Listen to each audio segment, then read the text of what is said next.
We want to begin the recording. Of this first workshop of the 2022 Bereavement Ministry Program.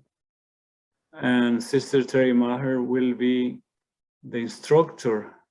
Sister Terry is a sister of the precious blood of Christ. She has many years of experience working in chaplaincy and accompany people on hospice and transitioning from life to death. And Sister has also many years of experience in the pastoral life of the church. So I am very grateful to Sister Terry for her willingness to continue supporting the Office of Life, Dignity, and Justice in the diocese, and particularly with this program of the Bereavement Ministry. The course is made of 5 workshops. We will be together on May 7, 14, 21st, and then June 4 and 5.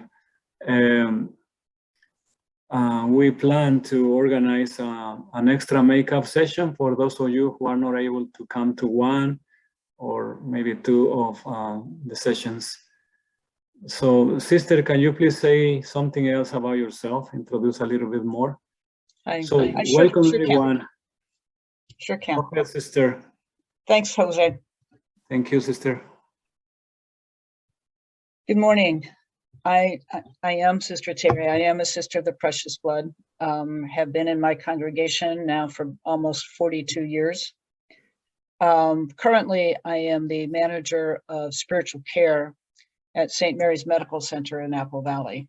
Been in Apple Valley for 2 years. Previous to that, I was at St. Bernardine as a chaplain. And prior to that, I did pastoral associate work in various parishes here in California, the San Bernardino Diocese, San Diego Diocese, and in the East. So, and I've been doing this workshop for, I can't even tell you how many years. I tried to figure that out during the week and it wasn't coming. So it's been a while. This is only my 2nd time doing this via Zoom. So we'll all fumble our way through this together. I am the kind of teacher that if you have questions, please ask, just jump in. I can't see everybody on my screen. I do see somebody with their hand up, but it looks like your computer is still trying to connect to your audio. So I wouldn't be, you can, if you have a question, put it in the chat and then we'll see how well I can pay attention to that. Somebody asked the question if, one, there's a PowerPoint. I do not share the PowerPoint. I took it for granted you would have the handouts by now. So I'll do what I can to share those handouts as we go through. I was hoping that as we, and I'll ask Jose to get you the handouts for next week's class ahead of time so that whatever notes you want to make on those, that you can do that. What I'd like to do is just kind of go through the room to see who's who. Please, if you can, put your microphone on so we can at least see each other. I know one person has asked that her video not be used, and that's okay. We want to take people as they are and with what they need. So whoever wants to start, go ahead. Okay, I'm on. Hi, everybody. Go ahead. Sorry, I ran over somebody. I'm Eileen Hofer. I worship at St. Vincent Ferrer in Menifee. I have been working on a certificate in grief counseling. I have my certificate in basic grief counseling, and I'm working on a certificate in Christian grief counseling. I've been working on this for a while. And I happened to connect with my pastor, and he was in need of somebody that can reset up the grief ministry at St. Vincent. And it looks like I'm it. So here I am. Well, thank you. Thank you.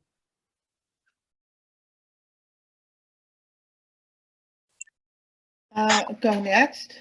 My name is Kathy McIntosh, and I'm a member of Sacred Heart in Palm Desert.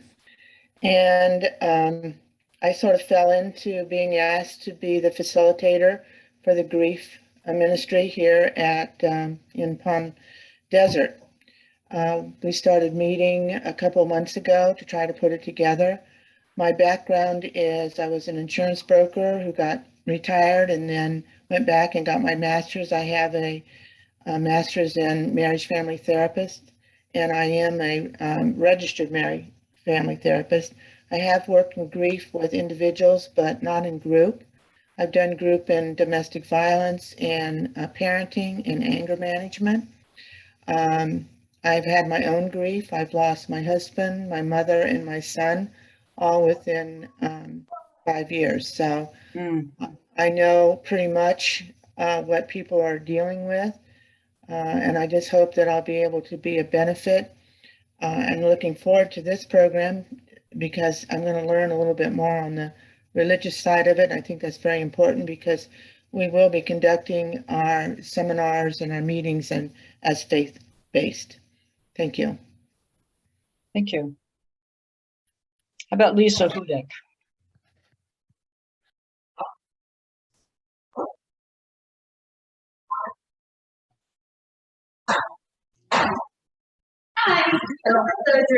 No? Good morning. Put them on the counter for now. Hi, sorry, can you hear us? Yeah, go ahead. We're from Holy Innocents in Victorville. Cool. So Your they're name? not us here. Your name? I'm Donna Austin. Good morning, Donna. Good morning, sister. I'm Annie Allered. Good morning, Here, sister. let me see. Good morning. Oh, there they are. Oh, you Oh, can there see he us? is. Yeah, there's Yeah, you you see, it, only look, see it looks me. crazy on our end, but on their end, it looks clear, yeah. But we're all here. There's 5 of us here. Oh, wow. Yeah, and I'm Nina Long. And come this way so they'll see you. That's Donna. I'm Donna. That's Nina. I'm Nina. I'm Marta Aguirre, sister. Good Good morning. morning. Thank Good you. morning. Hi, and I'm Mike Wolf. Good morning. And I'm just Good a to have tech you. support. Good to have you all. This will be kind of awkward for us because there's 5 of us and, That's okay. We'll work with it. okay. Okay, so now that you guys are done, you can just go back and click. Okay, who's next? I'm going to go next before the gardeners come here. Okay, Hi, my name is Lisa Montoya, and I belong with the St. Paul, the Apostle Catholic Church at Chino Hills, Chino Hills. And my co-lead is Anna Marie Coyer, and she's here with me. And we've had the grief ministry at Chino Hills for the last 12 years. And we're happy to be here to learn more on how we can help out our parishioners through their grief. Thank you. thank you. Somebody needs to, if you're not speaking, please mute your microphone because there's somebody that's got a lot of activity going on in the background. So if you're not speaking, please mute your microphone. Thank you. I'm Velma Crumity, and I'm part of the Holy Innocents group here in Victorville, but I'm at home. Good to meet you, Velma. Thank you. Mhm. Hi, I'm Rhonda Parrish. I'm the Director of Liturgy and Music at St. Martha's in Murrieta. And I've been working in bereavement and funeral ministry since my own mother passed about 20 years ago. So just trying to gain some more information and be a leader. I know I have several team members here from St. Martha's as well that are on here. Great, thank you.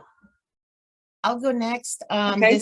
My name is Anna Marie. I'm, as Lisa introduced me, I co-lead at St. Paul the Apostle in Chino Hills.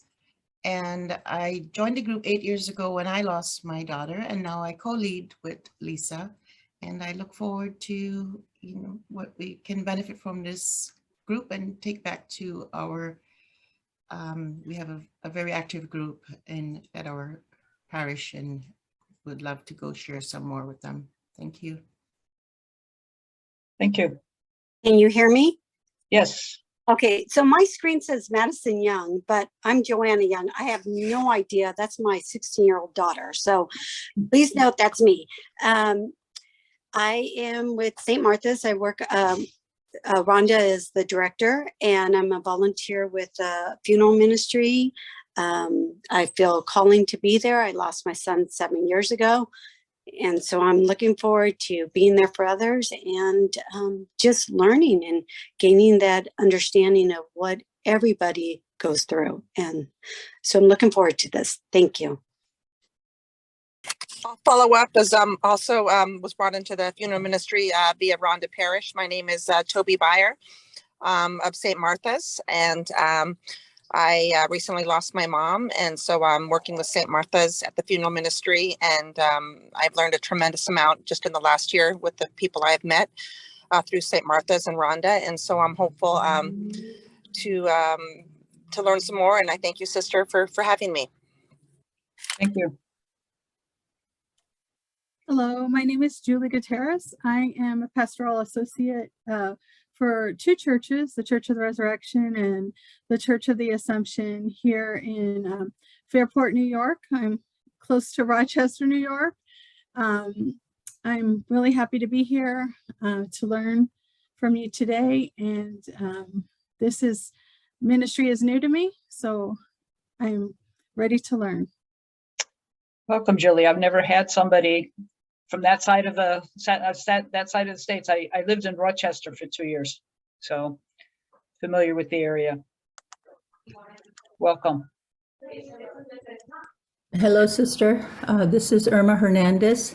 Good morning. And thank you for allowing me not to be on video. I am from St. Martha's, and I have been in the funeral ministry for about 6 months now, so I'm fairly new at this, but not new at loss. I have lost my parents and 3 of my brothers. So I've gone through grief and all this, and I think this is going to be something that's going to help me to be able to serve our community at St. Martha's. Thank you. Thank you. Good morning, sister. My name is Al Romero, and I'm here with my wife, Kathy Romero. Sorry, we're not on the video at the moment, but we're trying to figure that out. We are parishioners at Our Lady of Perpetual Help in Indio. We have been doing the bereavement ministry for about 7 years. We took it over after my brother-in-law passed away. And we're also as the funeral sacristans. So we aren't head of the bereavement, but just the funeral sacristans, and we signed on to this to get more insight as to that bereavement ministry. So good morning, sister. I'm sorry. Good morning. Thank you.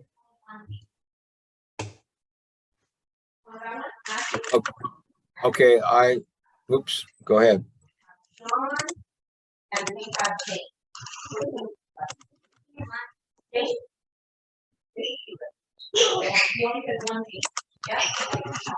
Hello?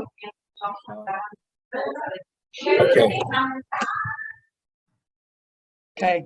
Well, I'll go then, sister. Go ahead, John. I'm John Jimenez. I am a parishioner at St. Francis of Assisi in La Quinta, and I lost my wife almost 18 months ago. We had been together for 50 years when I lost her, and I became very interested in the situation as far as my own grief and the grief that I'm experiencing now. But I have been working with a Catholic grief therapist here in the Valley and Coachella Valley. And also I had the misfortune, if you will, to go to a grief share program that is very Protestant. And I understood in dealing with that we really needed a Catholic grief group that would be more, I think, appropriate and important for me. And so I started working with Kathy McIntosh here and with some other folks in our area here who will hopefully be starting this ministry at Sacred Heart Church in Palm Desert. I hope then to be able to share whatever I learn with my fellow parishioners at St. Francis of Assisi.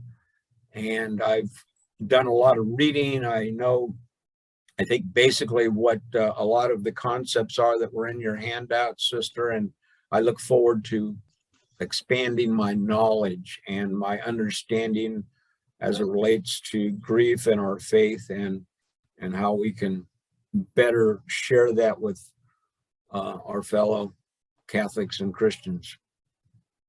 Thank you.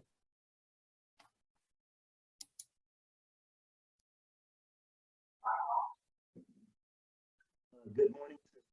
My name is Al Mazingo. I'm a parishioner over at St. Mother Teresa of Calcutta. I co-facilitate a widows and widowers group with a young lady called Teresa. And I've been a parish council member, and I taught RCIA, was the coordinator of that program for 10 years. Currently, I'm working at Loma Linda as a chaplain. Been there for 7 years. Been through 2 programs on this type of material, and now I'm with yours. Thank you. Hi, sister. I'm Rita Evans. I'm from St. Junipero Serra in Phelan. And I wanted to join this group because I have been very involved with my church through different things. RCIA coordinator. I was actually the director of religious education for many years, and then I retired. And I lost my husband about 2 years ago, and about the same time I lost my mother. And so just a lot of things I want to understand. Plus I do receptions for funerals. So if I can help anyone during their grief, you know, that's what I kind of want to do. Thank you.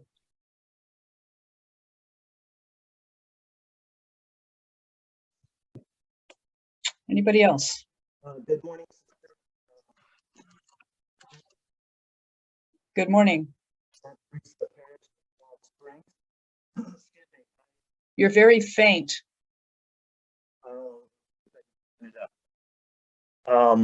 There you are. Okay.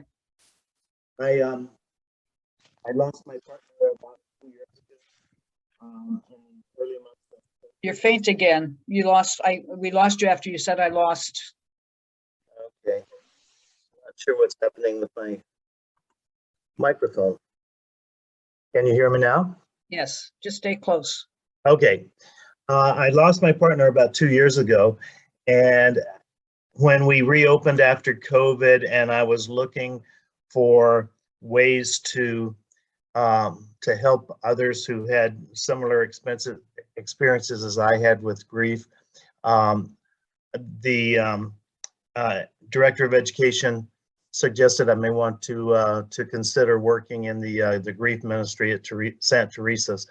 So I have been considering it. She sent me the email this week, and this opportunity came up, so I'm here, and I'm looking forward to what I can learn to be able to help others. Thank you. Thank you, Jerry.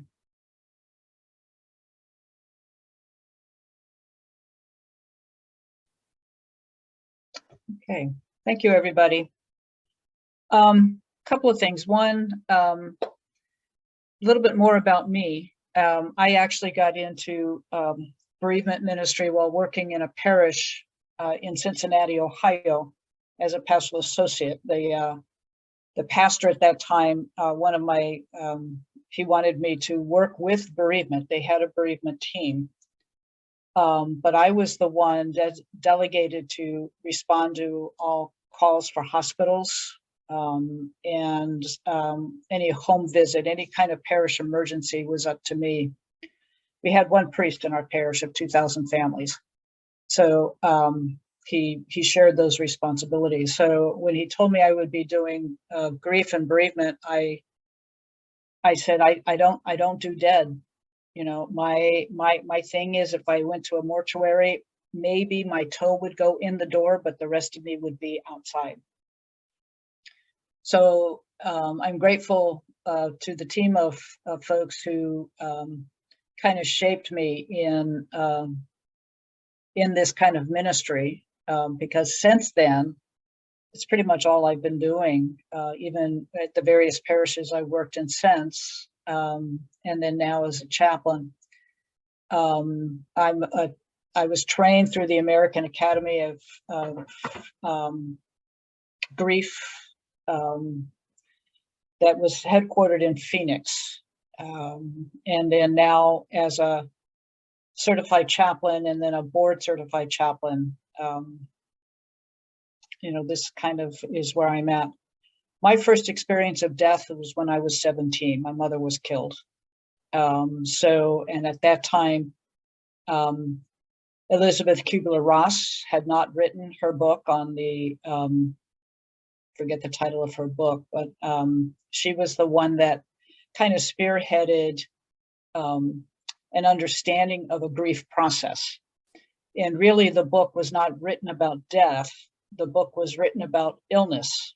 And if you are sick, or when you are sick, and you begin to not be able to do your best because your body is saying, hey, wait, we need to rest. Or even something simple as a broken wrist or a leg that stops you from being able to move the way that you want to move. There's a kind of grief that goes on with that. And when families are coping with a family member who is chronically sick, or maybe in the dying process, those components are there. But for those of us who have been through grief, and it seems like everybody on this Zoom call has, we know that grieving is a mess. And we'll talk about it. Grief is never clean. The other thing that we do here in the United States with grief is, one, we don't like talking about it. We will talk around it the best that we can. But we don't even like to use the term dead or dying. We like to clean it up. They're passing. Okay? What are they passing to? And if you remember growing up, passing meant a grade, right? You get a good grade, you're passing. They're transitioning.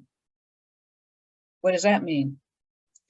We'll use any word but the term death or dying, because for whatever reason, that brings a lot of negative feelings for us,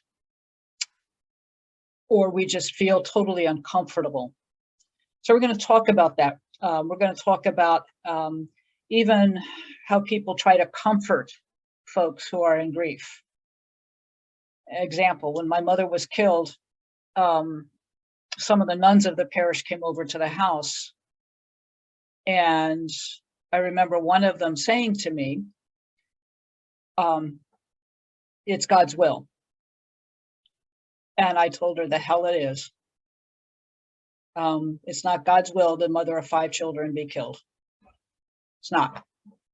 Okay, so we'll talk about how we try to explain away, or try the words we use because we're just not comfortable. So we'll talk about that kind of stuff. If not today, it'll come through until the last class. Okay. So if I can work this computer right, we'll go through the PowerPoint. And did you all get the handouts? Or some did and some did not? I did, yes. Okay. I think it would be helpful then, before we end the class, for those of you who did not get the handout, we can let Jose know and he can email them to you. Okay. So we'll do the best that we can. And I'll share my screen as we go. It just may take a while for me to pull them up. So I do have, we'll see how well this goes. I do have if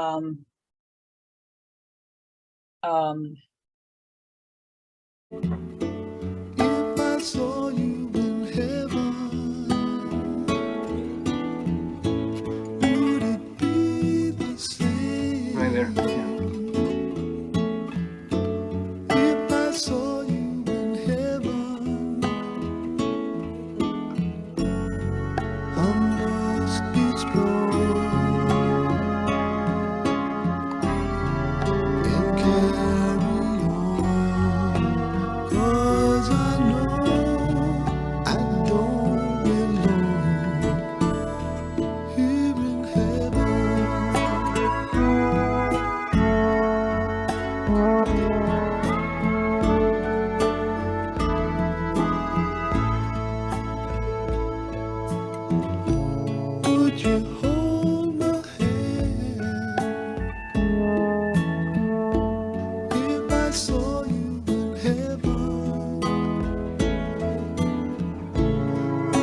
Okay, what did that song do for you?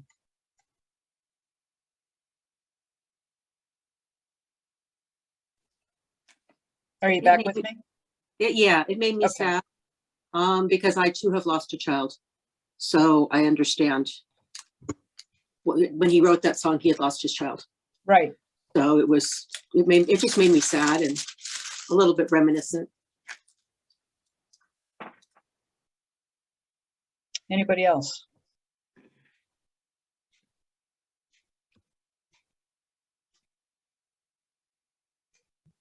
I think what also I think the main reason I chose that song is because the words he uses in the song expresses what we all want. We want to be with the one that died.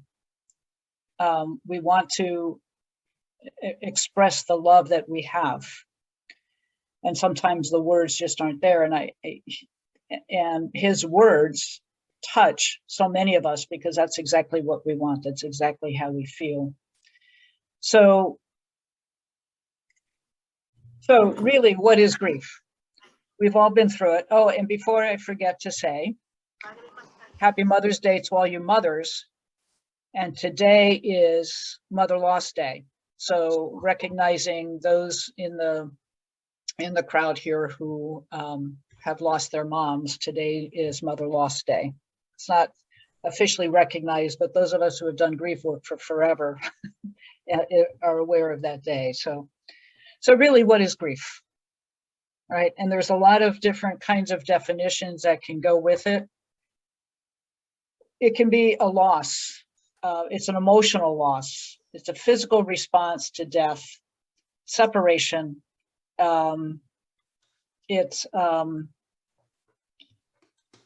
loss of somebody we love, a thing. It's a normal, natural, necessary inner experience of sorrow. It's a reaction.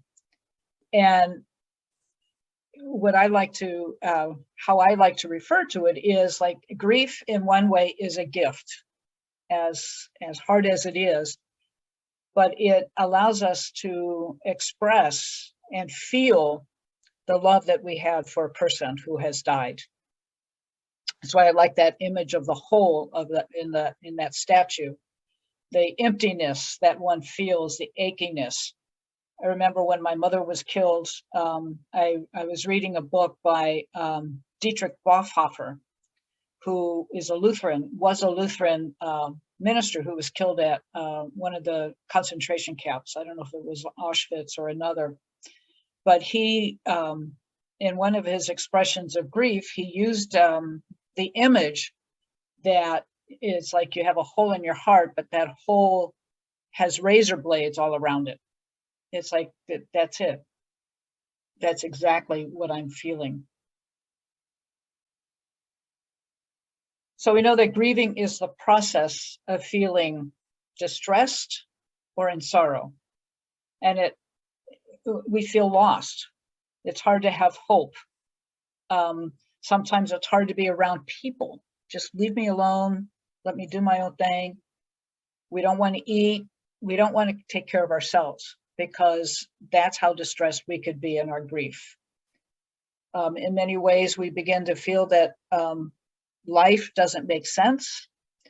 It feels like somebody has pulled the floor out from underneath you and they still want you to dance.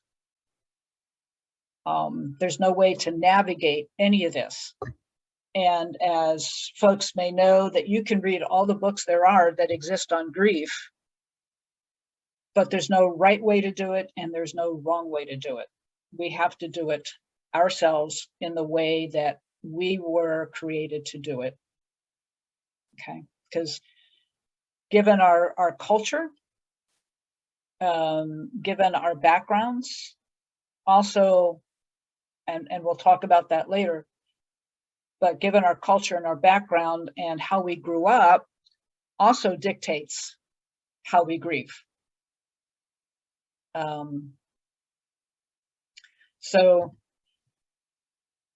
the bereaved are people who are sorrowful through loss or deprivation, and they can benefit from hope if they can find hope.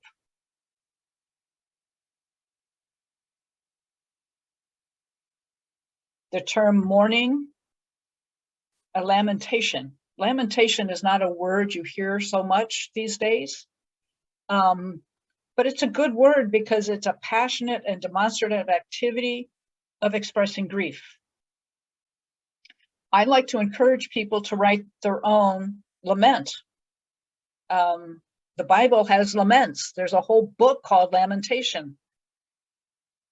There are 50 psalms that are lament psalms. And if you read them, they express anger, they express hope, they express thanksgiving, but they're getting their anger and their distress out. And sometimes you can see them just kind of raising their fist to God saying, you know what, I trust you, I love you, but not happy about what's going on here right now. Got to tell you, not happy. So it becomes a good way to get some of that grief out, is to write their own lamentation. It's not to say that they're giving up their belief, but maybe it's helping them deepen their belief because they can write that lamentation. Mourning is a deep sorrow of the soul. Very often you might hear, particularly if the death was a traumatic death, a death where the person, the family of the deceased was not able to be with the dying individual. And you're going to probably hear that with families who have had a family member die of COVID because those family members could not get into the hospital while that person was sick, could not be with them until they died. So all of their unspoken love, sorrow, perhaps need for forgiveness didn't happen. So it becomes their grief, their mourning touches their soul. There's something that is left undone. And then we have the external expression of grief, and it's grief gone public. People give an outward expression, and it could come out in their dress, how they're dressing. It could come out in their actions or in their words. It could come out sideways as sarcasm. So there's a lot of ways to express it that may go unacknowledged, but it can be something that's visual and can be seen.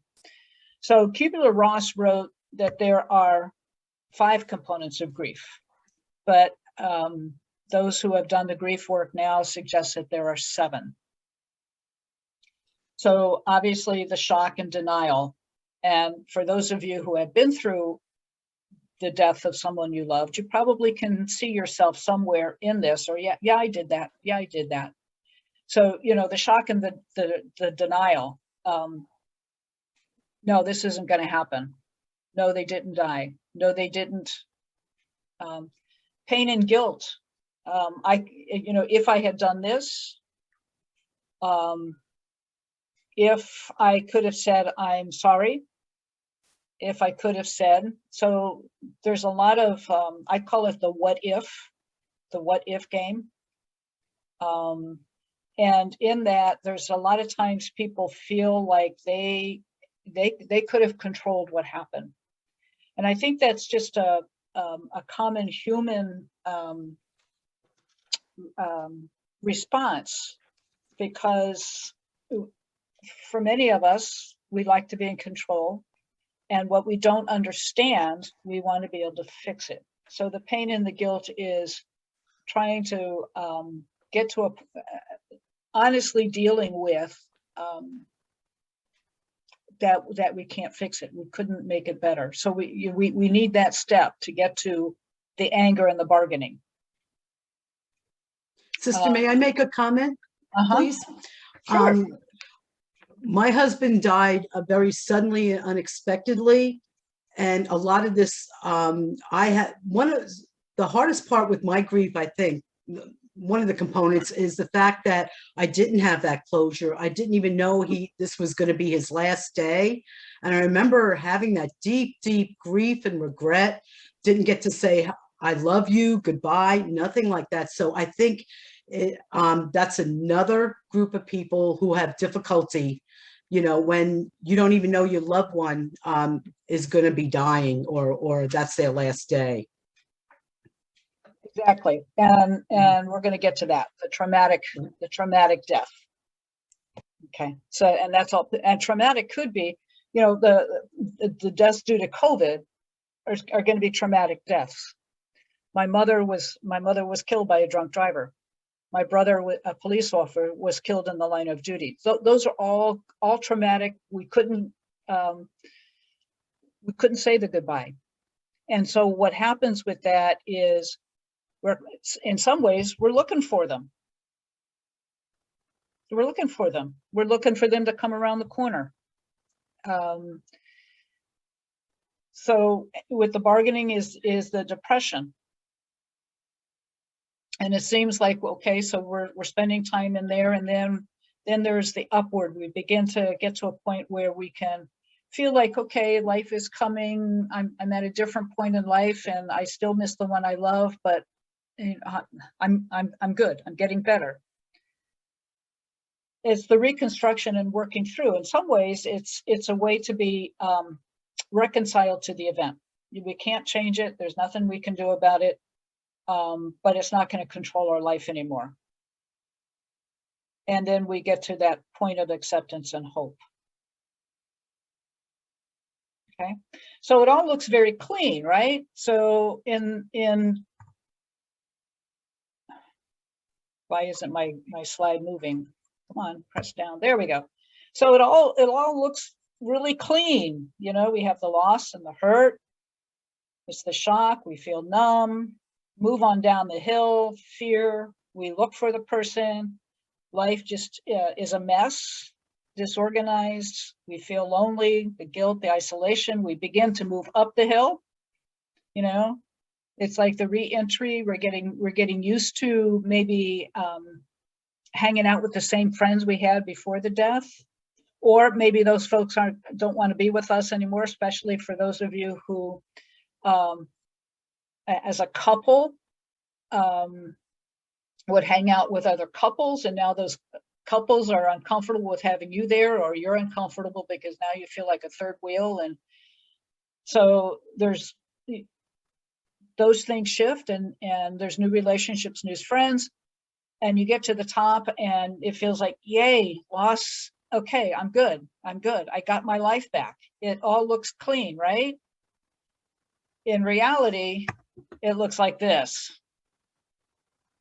And if we're honest with how we went through grief, it's exactly that. You move around, you think you got it, and suddenly you're back to where you thought you had moved through that before, and now, okay, now we're going someplace else. So grief is messy. And it's not clean. And just when we think we have a handle on something, not so much. And, you know, my mother's been dead almost 50 years. I can remember everything I did that day 50 years ago. Can't tell you what I did yesterday, but 50 years ago is solid in my mind. So, and I'm sure that you all are the same way with those that have died in your life. You can remember everything about the day they died, but not what they did not what you did yesterday. The value of loving somebody, and also in one way, the curse of loving somebody. And there are days that I fall into that messy piece of grieving 50 years later because something happens that reminds me of my mother. It could be like the scent of her perfume that she wore, or my mother had an accent from Philadelphia. So anybody from Philly brings that back, and you feel that deep loss. So I'm sure those of you who have lost your spouse, same thing. You know, sometimes even getting into bed and not having that person next to you messes you up again, just when you think you're at a whole different place. But when you plow through what it is that you're feeling, you do end up at a different place, maybe even a better place within the grief process. Oops, back up.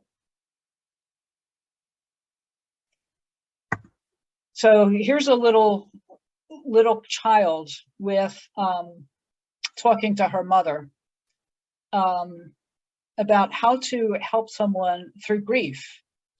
And this little one says, I told the group gathered today the story about the young girl who returned home from school in tears. Her mother, worried, asked, sweetheart, what happened? It was awful, the girl told her mother. My best friend's cat died. And she was very, very sad. And I don't think I'm a good best friend because I didn't know the right words to say to try to help her. What did you do? The mother asked. I just held her hand and cried with her all day. That's grief support. Just sitting quietly.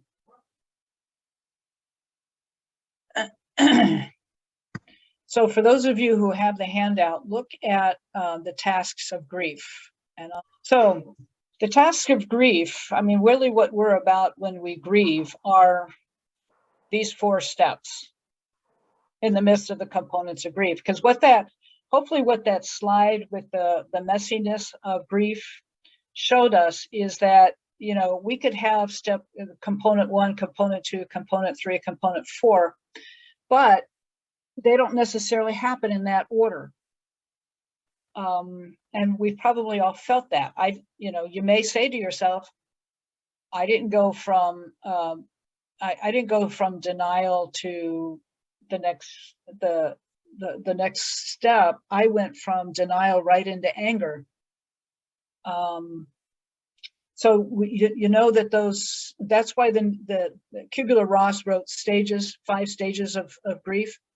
That's why the name has kind of been changed to components, because people began to feel that if these are stages, then I need to go stage 1, stage 2, stage 3, stage 4. And we're learning that that's not how grief works. But the task is to accept the loss as real. So the task then is for us as either ministers or as friends, is to listen. Encourage the person to talk about the death of the one that they loved. You can be the one to help them understand what they're feeling emotionally, intellectually. Now, as parish ministers, we are not therapists, but we can help folks to talk. And it's important, and think about this yourself, it's important to hear the name of the person who died. And it's important to repeat that name back to them. Oh, so how long were you and Joe married? What was the best memory that you have of Joe? So keep that name in your mind so you can add it to the conversation. And you may find that people will want to talk about the grief every time they see you. They want to share a new memory. They want to tell you what they need to tell you, what's in their heart.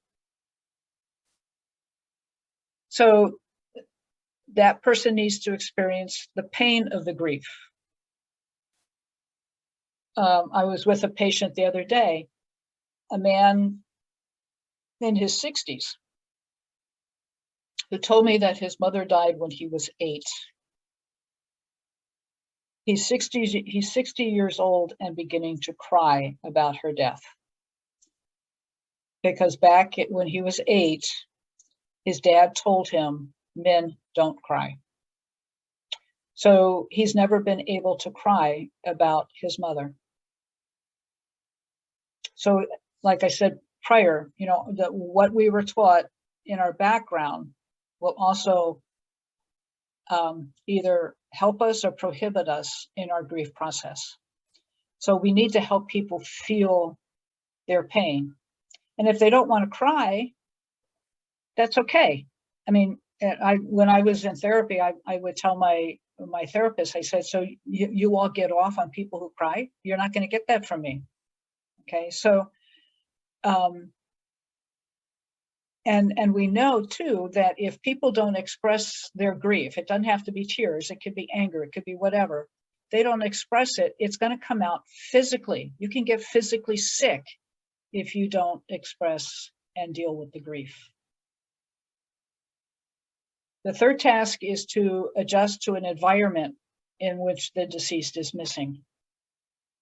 So those of you who have been married and lost your spouse, think about what it was like for your name. For the women, you were known as Mrs. John Smith. Suddenly you didn't have that Mrs. in front of your name. Legally, right? For the guys, think of what it was like, and perhaps you did this, but think of what it was like to have to do laundry for the first time, or to cook. For the women, you know, traditionally in many households, the guys took care of the finances. Think of what it was like to do that. So we need to get used to the one missing and adjust to that. And it's hard. In some parishes I was in, our bereavement team, we had another team of people that could help with simple tasks at home. We had men that could do repairs for the women now living alone at home. We had women that could offer advice on cooking and cleaning and whatever. We would never create like a dependency. So, well, okay, I can have someone come in and clean for me. No, that's not what we're here for. We're here to help you adjust to the empty pieces, empty places while you are in your grieving process. And then the fourth task is to withdraw emotional energy invested in the deceased and invest in new relationships. So that would be like, okay, it's time to get out. It's time to say, put on a different face when you walk out the door, when you're in public, when you're in church, when you're at the grocery store. It's a different way of presenting yourself as you go about your everyday tasks. So healthy grief involves all aspects of an individual's life. So we look at their physical, their social, their spiritual, and their psychological. And given our own experience, we know that there will be a gradual decrease in how we respond if these actions are not acknowledged and shared. Okay, so we can, an example is when my mother was killed, and my sister knows I tell this story, so she's not going to, she doesn't get mad at me, but when my mother was killed, she was riding a bicycle. And at that time, my 10-year-old sister was on a bicycle in front of my mother. So that when the car hit my mother on the bicycle, my sister saw everything. And throughout her life, she's carried those memories with her, watching her mother fly through the air, hit the ground, and then try to get help. And as a 10-year-old, not a whole lot of people were believing her. So when she tried to share those feelings with us, her siblings, we didn't want to listen. So she learned to push those feelings down. And with all the guilt that she was feeling, because she felt that it was her fault that our mother died, because she wanted to go to this place where they were heading when my mother was killed. So she carried this guilt for forever. But physically, what was happening, she started developing colon and intestinal issues. So that by the time she was in her late 20s, and after several surgeries, she eventually had to have an ostomy bag, which means that she poops in a bag. And when there had been times when she was telling me bits and pieces of what happened and at the scene of the accident and stuff. And of course, I was at a point in my life where I could listen then. It was late, but I could listen. I told her, I said, I apologize for not being able to listen to her way back when the accident happened. I was only 17. Not that that may be an excuse, it could or could not. But no other adults wanted to listen to her either. And I told her, I said, all the stuff that you've been carrying and not able to get out of you, it's like all this shit you've been carrying inside of you, you couldn't get out. Even your body wouldn't let it out. So now this is this is the result. So I use that, and I think that image there with all the rocks is very real. Many of us are taught from little on, you don't share your feelings. And if you don't share your feelings, they will come out physically, emotionally, they will come out. So as ministers, we want to be able to have people speak about what they're feeling. The other day with this gentleman, I just let him cry. That's all he needed to do. He didn't need to share, and I didn't ask him how his mother died. I didn't ask him what happened, which is, normal questions that we are asked when someone dies. Well, how'd she die? What happened? He just needed to cry. And I sat with him for 15 minutes while he cried. Okay. So perhaps in his life, maybe 1 or 2 rocks have been taken outside. So we want that healthy grief. The physical reactions are usually short-lived. The physical could be a tightness in the throat, shortness of breath, constant sighing. Whenever you hear that coming from somebody, ask them, wow, that was good, but what's going on? And you'd be surprised what kind of things you hear, what they're releasing with their breath. They could have an emptiness or discomfort in the abdomen, lethargy, not sleeping well, not eating well. Depending on the kind of death, there could even be terror. So this is a handout. And if I can stop. So then this should be a handout. So if you look at that, the normal manifestations of grief are all of this. And I would venture to guess that not many of us, even for ourselves, even recognized this in our own grief process. We may have recognized that sleep was a little off. We may have recognized that we're not eating well, or maybe we're overeating, or maybe we're oversleeping.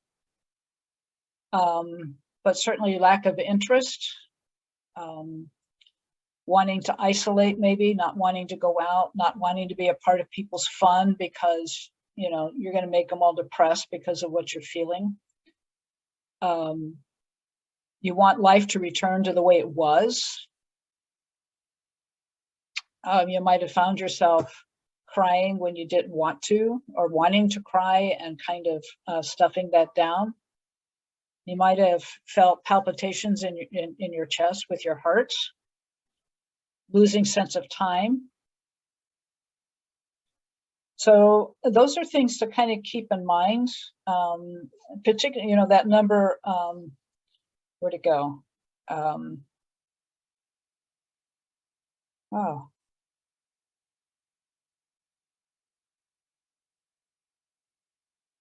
Anyway, I can't find it now. You might even assume some of the characteristics of the one that you died. You might, man or woman, you might wear the perfume or the aftershave, because that's something to help you get through it. So those are good things to keep in mind as you are walking with folks. You're a companion on the journey. And never in what we do we talk about our own grief. We don't sit and listen to somebody and then say, well, my experience was this. Because if we do that, it kind of diminishes, it may give the impression to the person who's speaking to you that what they're saying to you is not important. You need to share your grief, not hear what I need to hear. That makes sense? And it's sometimes in this kind of work, sharing our own grief helps us to get through grief. In reality, maybe not. Now what?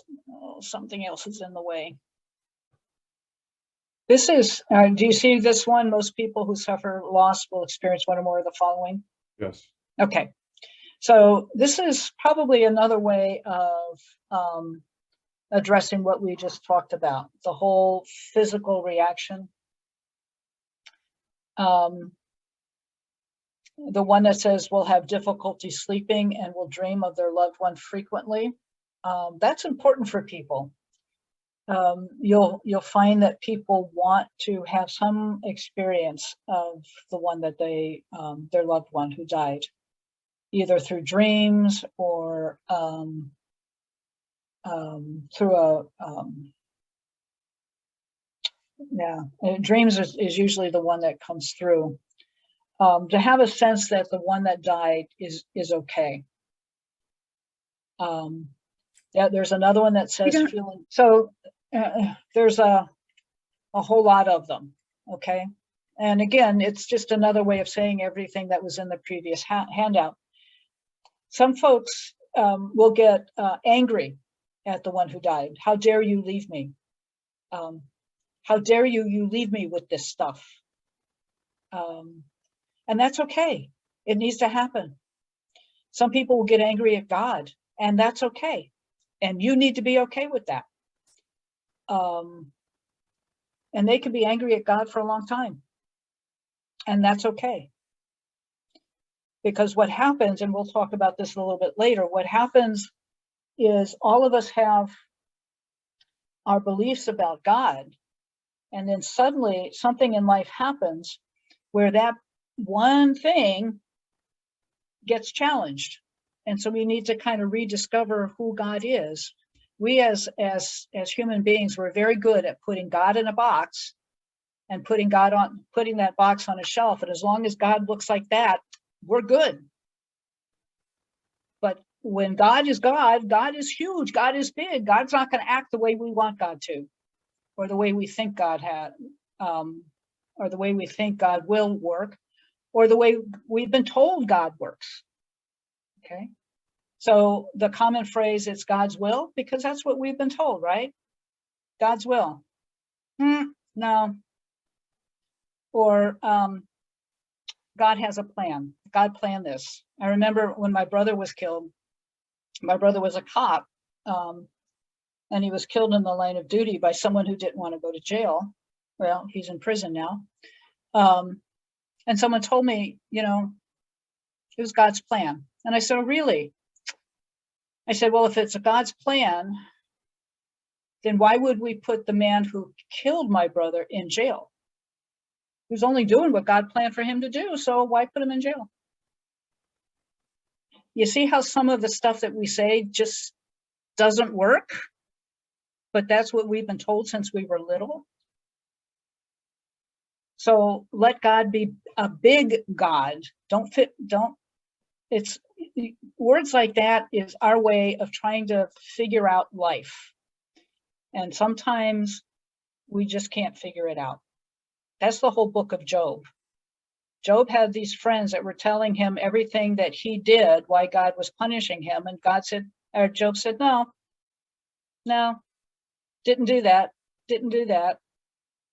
And God says, so where were you all when I created? And where were you when I did this? And where were you so that you think you're bigger than I am? Try again. Okay. I like to read the book of Job and figure which one of those friends of Job I am in trying to explain away stuff so that I can grasp what the heck is going on with life. So if people get angry at God, know that they're trying to grasp what's going on and then how God fits into it all. So, you know, for me, I mean, you've heard some of that belief, and it may be different for you depending on how you've struggled with your grief and some of the unfairness pieces of life that got you to where you are now. And that's all part of our growth and our relationship with God as well. If we don't wrestle with God like Jacob did, Jacob and the angel. How are we going to how are we going to have that relationship with God? For those of you who have been married, without the squabbles and the fights and the joys and the pleasures of life, you'd be at the same place you were the day you got married or the day that you met each other. But it's through the life experiences and say, well, who the heck are you? And get to that deeper relationship that the love deepens. So it happens with grief and trying to figure out where God is in the midst of it all. How do we deepen that relationship with the hard questions? They have issues. We talked a little bit about issues with identity. Who am I now? I used to be Mrs. John Doe. I'm not that anymore. I used to have my wife next to me. She's not here anymore.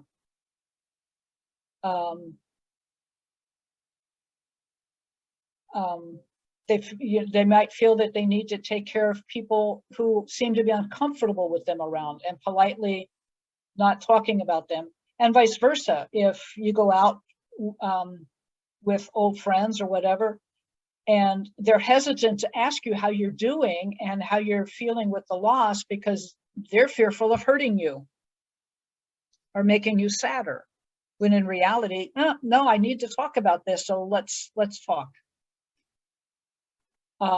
Mood changes. And all right. So grief can feel like a wave.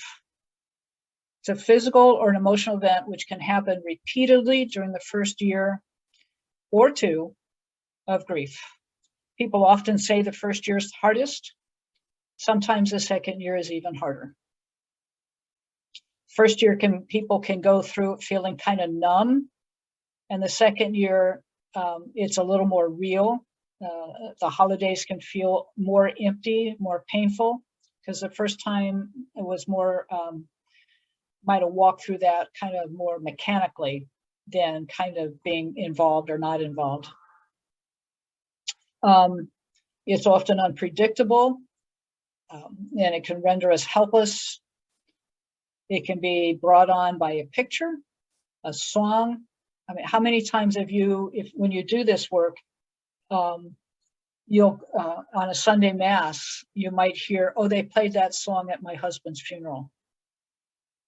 Okay, and it causes them to be a little sad because it brought back that memory.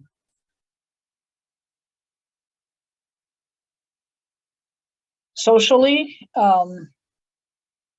there's always good support at the time of death, but it lasts for a short while. Think of your own experience. How many people perhaps brought you food, called you, offered their support, and it's very often, hey, I'm here for you, call me if you need me. Most people are not going to make that phone call, right? So there's a lot of support that comes at the beginning, but as time goes on, there's nothing there.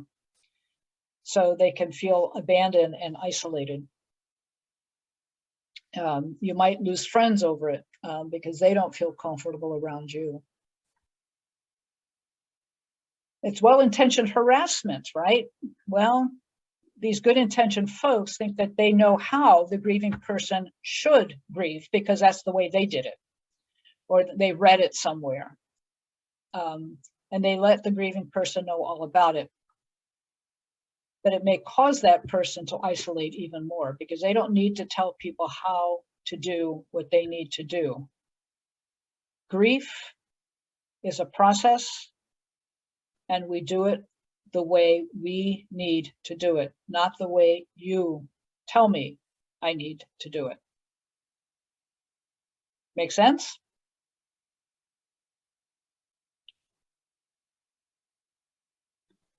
Yes, everyone's different. Or there can be an unspoken rule which states that the loss is to be ignored, so nobody talks about it. And then the survivor can begin to think that my spouse wasn't important, my child wasn't important. You know, it doesn't mean their life didn't mean anything to anybody else but me, and so they could isolate more. So it's more or less showing the uncomfortableness of the group as to be with you. And so you're not gonna upset them. You just may not be part of the group anymore. So spiritual reactions. So if the person is religious or spiritual, there may be a decrease in the quality of faith commitment. They may not go to church. Okay. And then those who were not particularly so religious may become religious. And then there are those that will completely abandon their commitment. And we need to let people do what they need to do.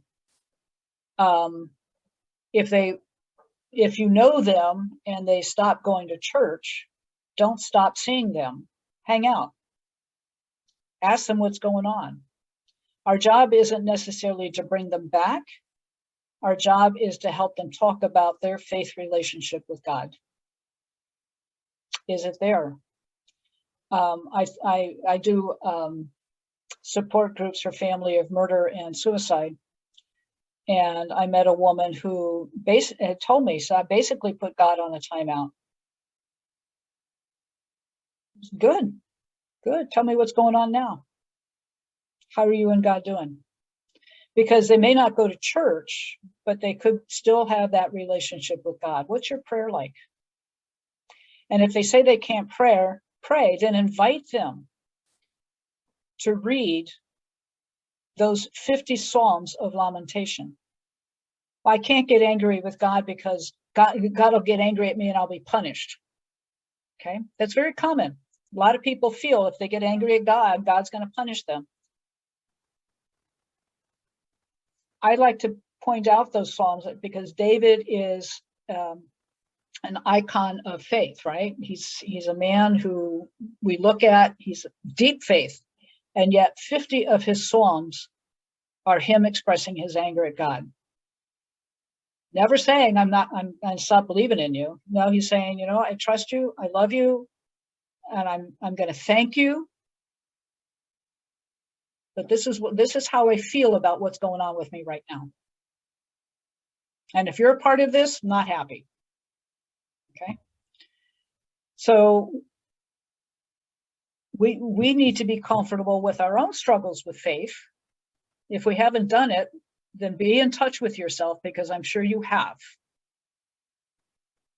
Right? Be comfortable with it. They can be angry at God. They need to re-image who God is for them. We don't want to say it was God's will because how do we know? How do we know what God's will is?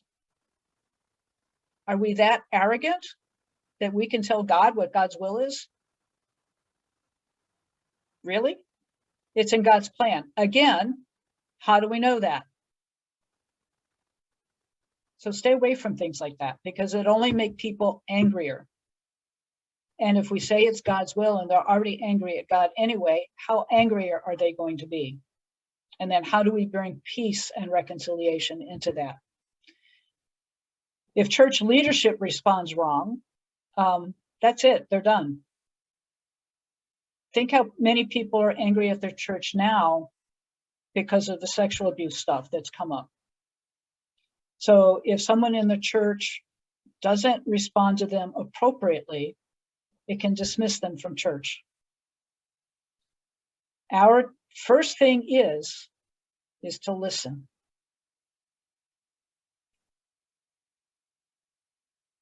So there is this thing called moral injury. And moral injury is the damage done to a person's conscience or moral compass when that person perpetuates, witnesses, or fails to prevent acts that transgress one's own moral beliefs, values, or ethical codes of conduct. All that one could hold as true has been unraveled. So again, think about when we're little and what we're taught about God. God is everywhere. God does all things. God sees all. God. So think about all of those images that you were told of God. And now suddenly something bad happens and you need to figure it out, that somehow goes against those beliefs. So again, it's God's will. Well, if something bad happens, why are we putting a bad thing onto God when we also believe in an evil spirit called Satan? When perhaps the bad thing ought to be Satan's fault and not God's. But we put it on God anyway.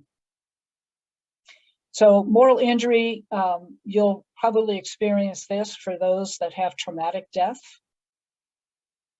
those who could not say goodbye. You'll see it probably in families who had family members suffer or die of COVID. You see this in soldiers coming back from war. It's a very intense kind of experience. And again, the best thing to do when someone in this position is to listen and help them, walk with them through the struggle. Don't feel like you need the answers. Moral injury goes beyond the individual and can destroy one's capacity to trust another person. And this is affected in their family and even in their larger community.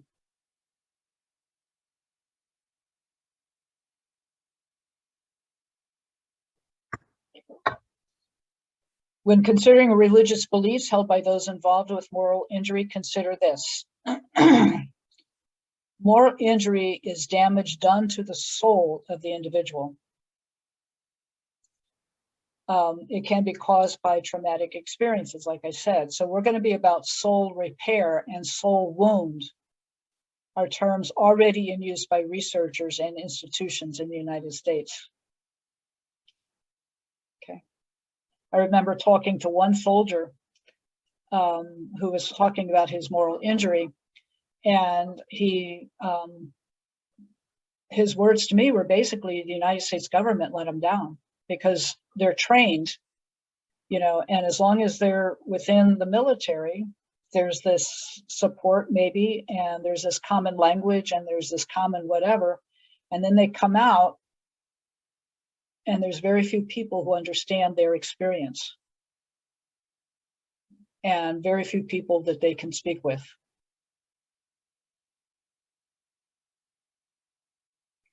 So along with moral injury is spiritual distress.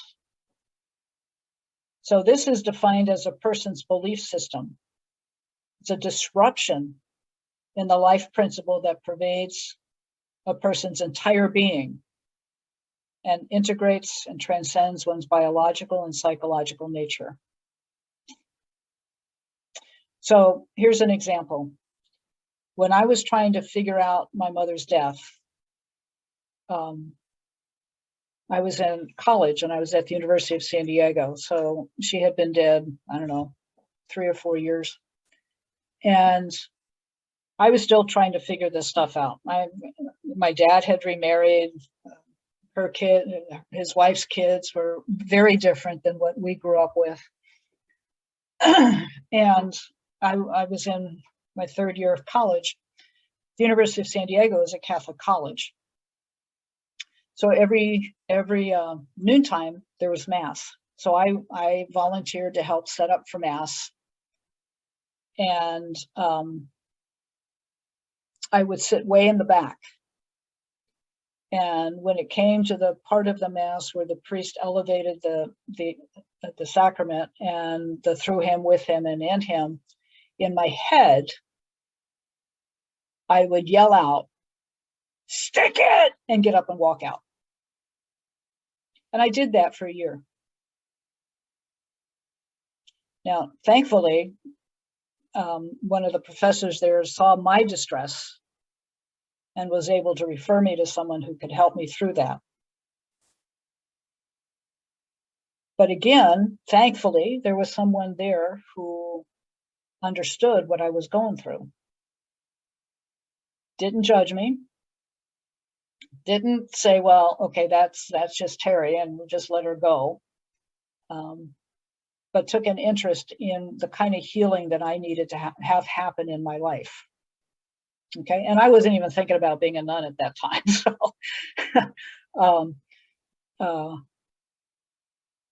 but it's an example of distress. And if you could place yourself in that situation, how might you don't have to answer this, you can answer it for yourselves, but how might you have responded to me? Would you just let me walk out and say, well, whatever, that's just her? Would you try and follow up? Because there's a lot of people in our churches who do that. There's a lot of people in our churches who sit in the back and nobody pays attention to them.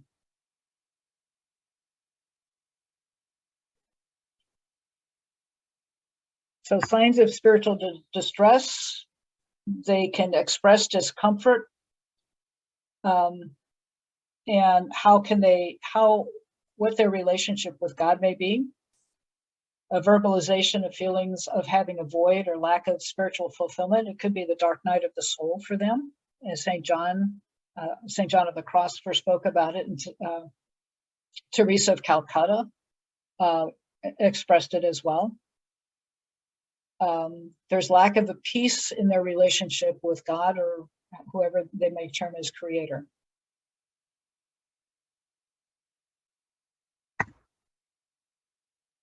They may talk about loneliness and feel that God is very far away. And again, most of us good Christians will say, no, God never leaves us. We've left God.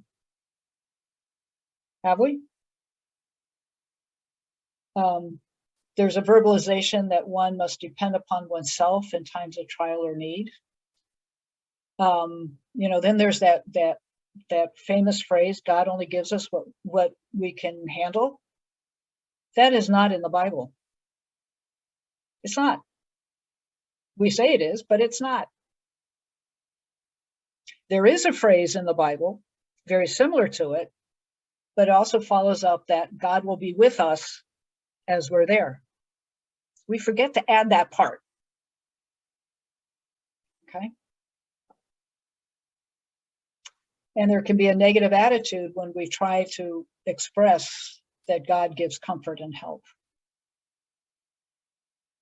So how comfortable are you, one, being angry with God yourself for life circumstances because of what we've been taught? How have you denied even asking that question for yourself? How comfortable are you if someone tells you that they've put God on a timeout? Think about it. Because if people who come to you who are in grief are honest with themselves, you will hear that, especially if it was a traumatic death. Because God does all things. They can have an expression of fear of God's wrath and punishment. Fear that God may not take care of them now or in the future, or that God is displeased with one's behavior and then God will seek retribution. What God are you going to present with those questions? They may say that they have failed to do the things that they should have done in life and they were being punished by God. Or talk about the kind of life that one has lived.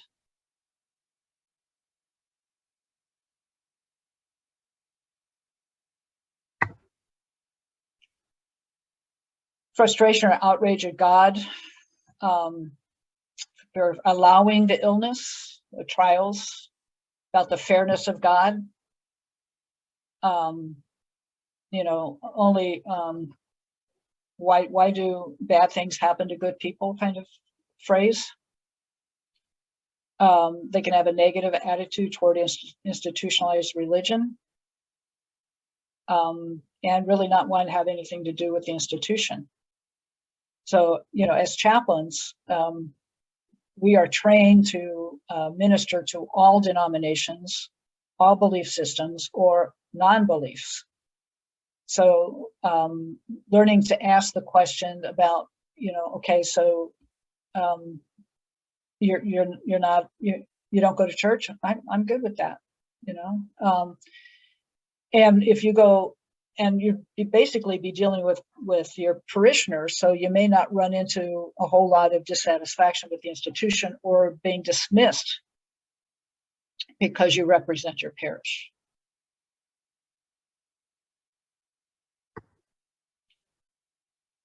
They basically say they're done with God.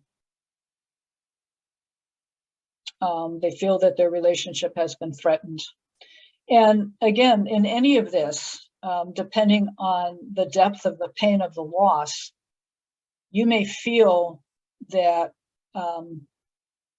you're out of your scope. You're not trained to handle any of this. And that's a smart thing. And you might need to refer folks, refer them to the pastor, refer them to somebody who understands the pain that the person is in and can help them to be a companion, not to fix it, because only the person can fix it, but to be a companion through the dark night. But this will give you something to recognize as well. And that God no longer cares. So again, it's in my mind, as I walk with people through this kind of stuff, it's a deepening their relationship with God. It's rediscovering who God is, letting go of perhaps what they've been taught, and that this is a new image of God, and my relationship with God is now deepened. Anything on any of that? Anybody shocked by it? Anybody saying, yeah, I can see where that goes. It's one thing about Zoom. I can't see people's reactions. I can't see their faces.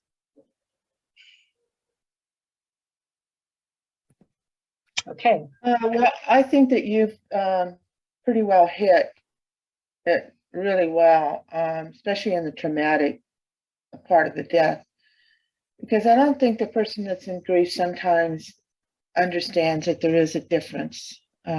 Your mother being killed was traumatic. My mother dying at 97 would be considered more of a normal death.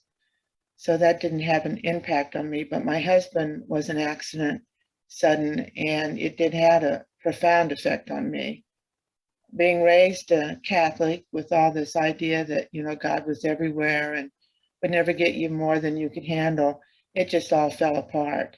So I think that you really outlined that very well, and I thank you for that. My main concern, and when I met with some of my group last week, was that we don't have the answers for everything, and so having a good resource to send them to, whether they're a therapist or the priest or even a nun, someone that can pick up the pieces that we cannot do, in just conducting sessions, I think is going to be critical for that individual that we're trying to help. Mm-hmm. So, thank you. Thank you. Anybody else? There's 3 things in the chat. Let me look. Nope, nothing for this. Okay. All right, so. Sister? Yes. This is Irma. I think what I've gotten so far is, especially me, I've only been doing this for about 6 months, and it's the funeral ministry that I'm involved with. It's just knowing that I really don't know the answer, and just to be there to support them in my bodily language, in my silence, not my silence, but just to let them talk, and just to know that it's okay that we don't have the answers, and that we can refer them to someone else once we know who we refer them to, what stage or what component they're at, and what we can do. But it's just good to know that we won't always have the answers. And just that alone, it kind of gives me a good feeling that, well, maybe I have been doing things right, because I'm just kind of quiet listening, and that's what we do. And that's okay. So that's one of the things that I got from here, is just listen in just about every aspect of it. And that's hard, because as adults, you know, since we were little, adults always had answers, or they made it up, and we thought they were answers as kids, right? So, and that's going to be the hard thing, because, you know, your grief, the grief you may have gone through, is not the same as mine. True. And you know, Kathy spoke about both what is called normal grief and a traumatic grief. Her grief isn't mine. But we have, no matter our grief, there's a common thing that runs through it all. And part of that is the need to tell the story. And the unfortunate thing with traumatic grief, murder, suicide, most folks want to know how they died. And even in normal grief, most folks want to know, did they suffer? Did they? And our hope is, within a grief group, is to kind of not spend a whole lot of time on how they died, but how they lived. How did, Kathy, your mother lived to be 97. What are the memories you have of her? So it's not the question of how they died. It's what are the memories of how they lived that you're holding on to, that you're passing on to the next generation. How are they going to know these people? And that becomes very important. And as I'm speaking, for those of you who have had someone die, you know, your own reaction, your own feeling when I ask the question, how did they live? Not so much how they died, how did they live? When I'm with families of patients who are dying, those are the questions I'm asking. What are, you know, for married couples, how long have you been married? How did you meet? What drew you to love this person that you married? And then we begin to talk about memories. And that becomes a healing thing, even at bedside. So as you're walking and companioning with people who are grieving, they're going to want to tell the story about how the meaning of this person's life to their life, because that's what they're going to be grieving. And that's the story you want to hold on to. And if they're questioning of God or their own faith as part of that, questions like, well, tell me who told you about God? And what did they tell you? What have you learned about God? What have you experienced about God as you were growing up, as you lived your life now? And those are questions we can ask ourselves. You know, who taught us about God? Was it the priest, religion teacher, mom, dad, neighbor? Who taught us about God? What do we know about God now? That may not be what we were taught when we were little. And that all comes into how we as ministers are going to be present to those who died. Okay, why don't we take about a 15-minute break, and then we'll come back. Okay, come back at what, 10:50, 10:50, will that work? Thank you for the break. Okay. 10:50. Around See you in 10:50. 15. Thank you. Thank you, Sister Terry.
Okay, everybody back? Seemed like a short 10-minute, 15 minutes. Yes, ma'am. Okay, well, we're going to finish off this spiritual distress stuff. And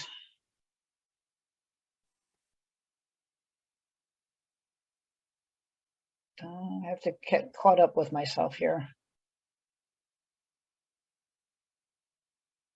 And then the last is the spiritual reactions. And we know that many who are in grief will question their lives in very practical terms. They'll review their priorities, their goals, and their habits. And then changes will be made, hopefully to improve their quality of life. And I believe this kind of thing happens no matter the kind of death, whether it's a traumatic death or what's commonly called a normal death, or even in child loss. The other kind of death you may want to put in under traumatic death is miscarriage. That is kind of often a unrecognized grief. Sorry about that. And many don't talk about it. Many moms, many dads don't know how to talk about it, but and it's one of those kinds of griefs where people will say, well, you can always have more children, which can be a very hurtful statement. And before I forget, Jose has put in the chat. If you want to look, it says, dear participants, if you didn't receive the documents that I have that I'm using today, you can please send him your name and your email and he will send them to you. Okay, so be sure that you are able to do that. So moving to what we are doing, if the slide will change, we get the psychological reactions. So just again, this is all overview. You're not going to remember, or you're not the professional, but just things to be aware of. The whole cognitive response can be pronounced at the time of death, and that should diminish over time. It includes being preoccupied over the deceased of the loved one. For the grieving person, the deceased may appear in dreams. They could have memory flashes. They might see their loved one in a crowd or hear their voice. And all of that is okay. It's normal.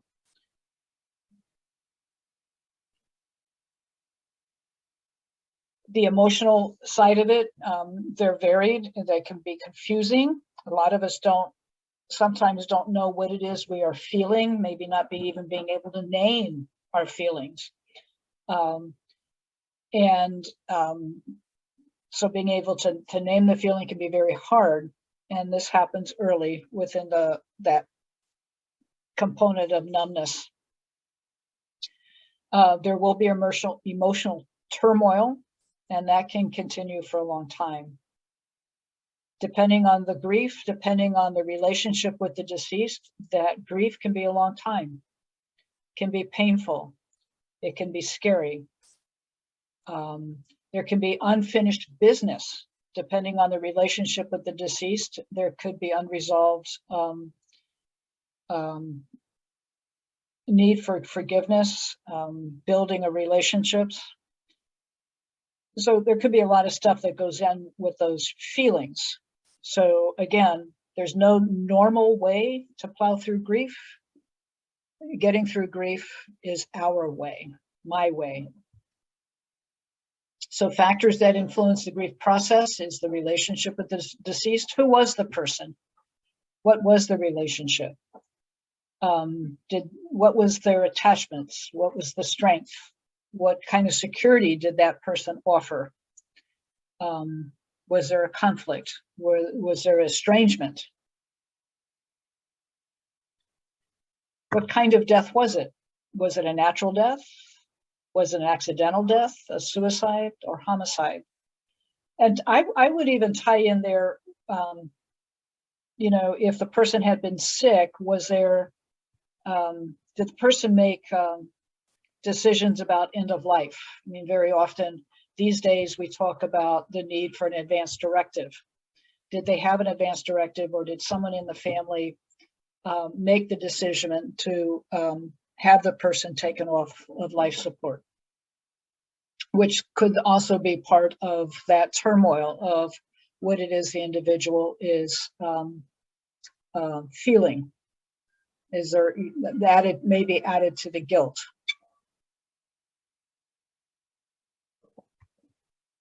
So factors are the kind of loss: sudden, that there was no end, you couldn't say goodbye. Was it out of cycle? Child loss is out of cycle. It goes against the rules for a parent to bury their children. Out of cycle could be like my brother who was killed. He was my younger brother. That's out of cycle. Tainted, what is the death questioned? Homicide, suicide, paints a picture. So particularly around those kinds of deaths, people want to know. And even with a murder, there's a kind of a stigma that's attached to those two deaths. Murder and suicide have a stigma attached to them. And people kind of want to either will shy away from it, or they'll jump right into it and want to know everything that there is to know. And the survivors may not want to talk about it at all.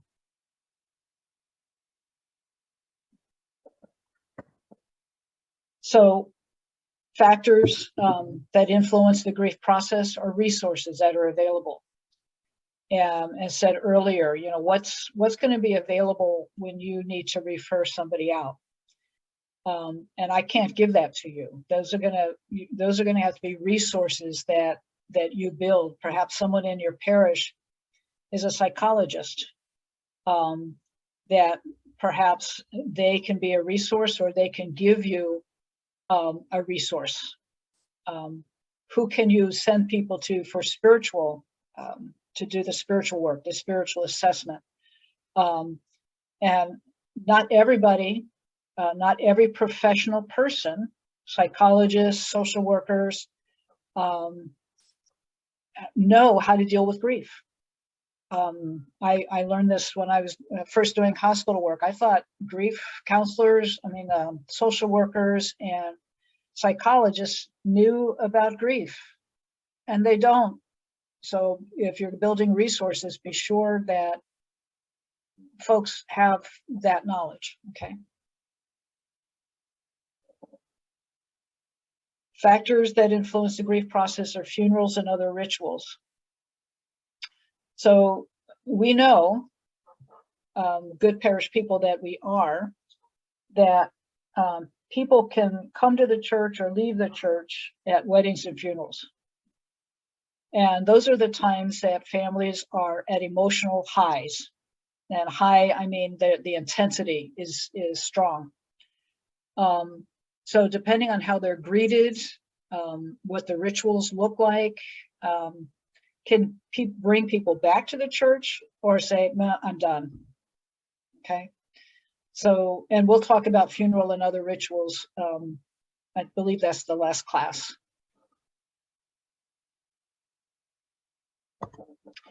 And what's their support system? Immediate family, friends, community. Again, weddings and funerals, as beautiful as they can be a time also where families are split apart. So it's good for the grieving person to have a support system.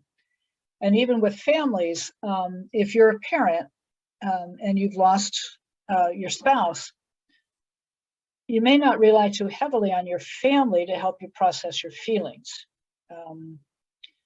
There's only so much a dad or a mom can tell their children, and their children are going to want mom and dad to feel okay. So are they going to be the support system? It's good to have them, and it's good to have the family there to celebrate events. but just be aware of what kind of support system that grieving individual may have. What are the current stresses? What roles have changed? We talked earlier about, which it used to be back in the day that household tasks were separated by the wife did this work, the husband did this work. These days, things seem to be more shared, we hope, okay?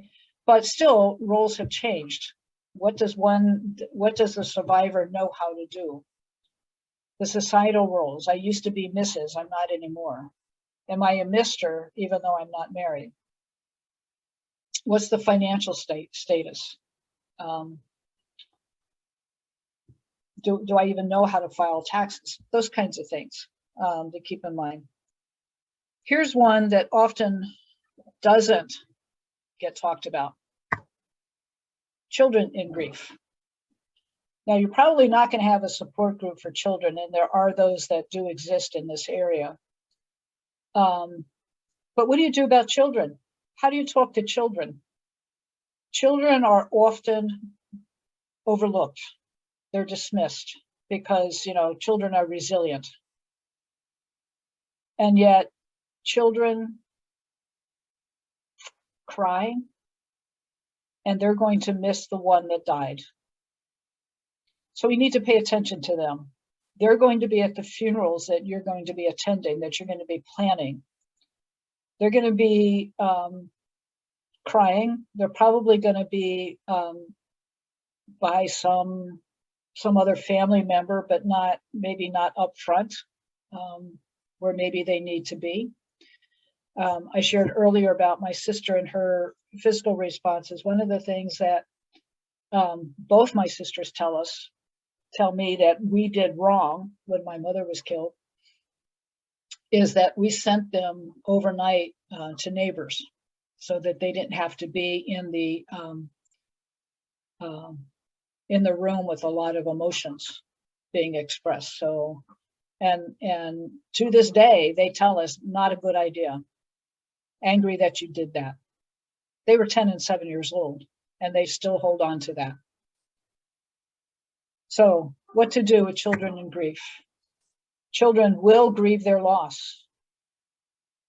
Depending on the age of the child, we might think that the child is resilient and will get over it. Not so.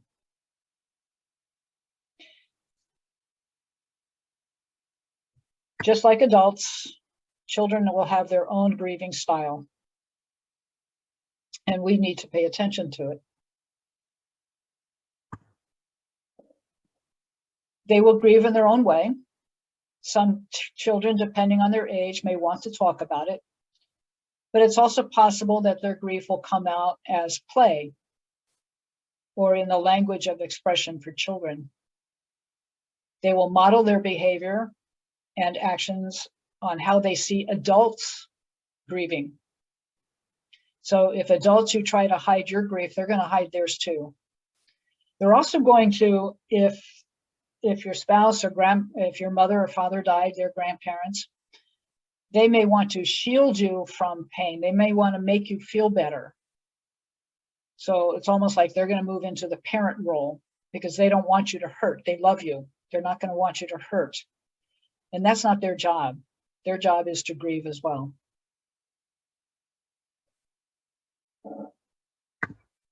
So does this mean adults should hide their grief from children? No. It's okay to tell children that tell them, it's okay to say, I don't know. I don't know, but it's okay to cry.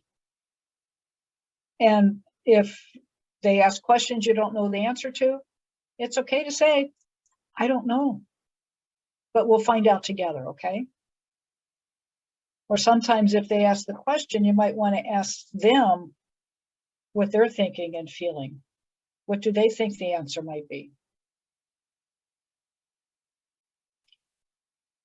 It's okay for the children to know that the adults are grieving and that it includes a lot of thoughts, a lot of feelings. So it's okay to talk about it. It's okay to cry with them and say, I miss them too. What's the best thing you remember about grandma? This is what I remember. And these are good tears. They're sad tears, but they're good tears. They're not in trouble tears.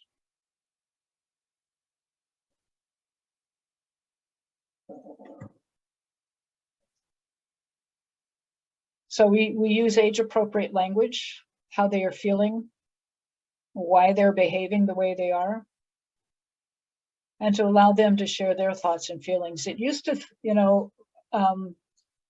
I guess way back, it was, children are resilient, they'll get over it, so we don't need to talk about it. In some ways, they'll grow out of it kind of expression. But these days, children are exposed to a lot of things, depending on their age and what they understand about grief or death.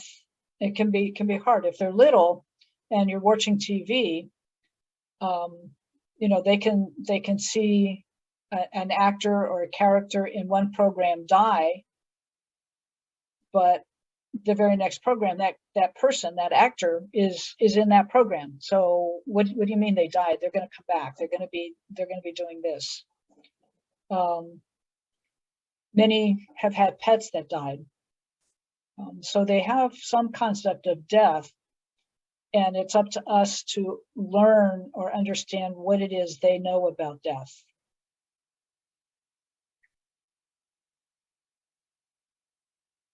So if a child chooses you to talk with, be present to them. Don't take them to see somebody else, because children have a unique ability to know if they can trust you.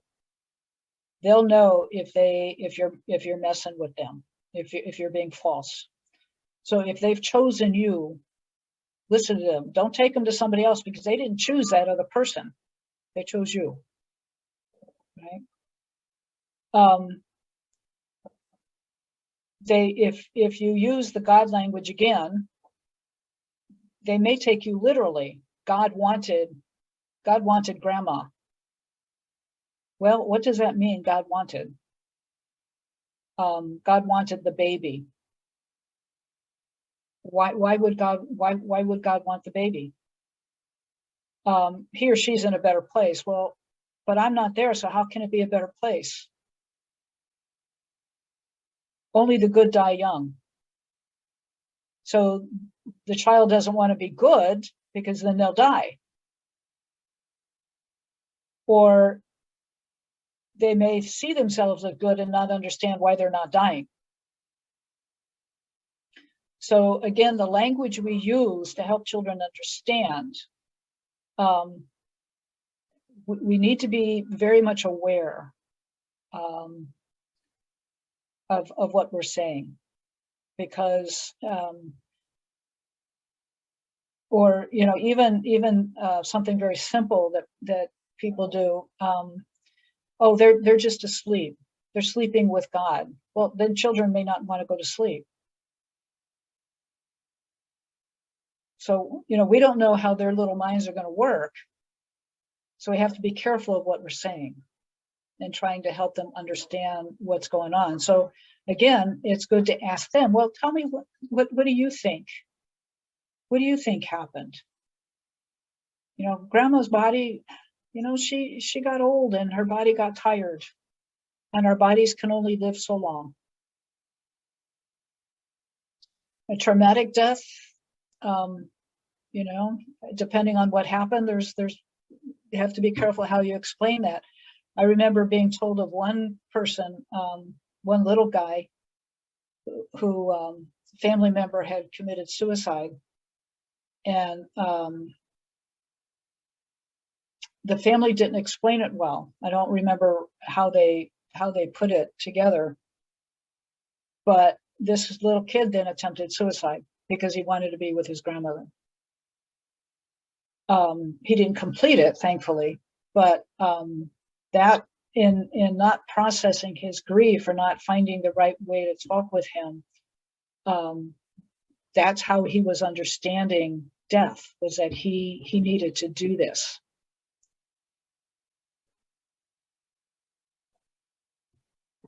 Even for kids, there's no roadmap. So we take them where they're at and perhaps with what they understand. So what can we do? Answer questions they may have, even the hard ones. And sometimes, like I said, asking them what they think. What do they think death is? How do they think death happens? As with all things, you ask a question, it's a sign that you're curious about something. So let's talk about it.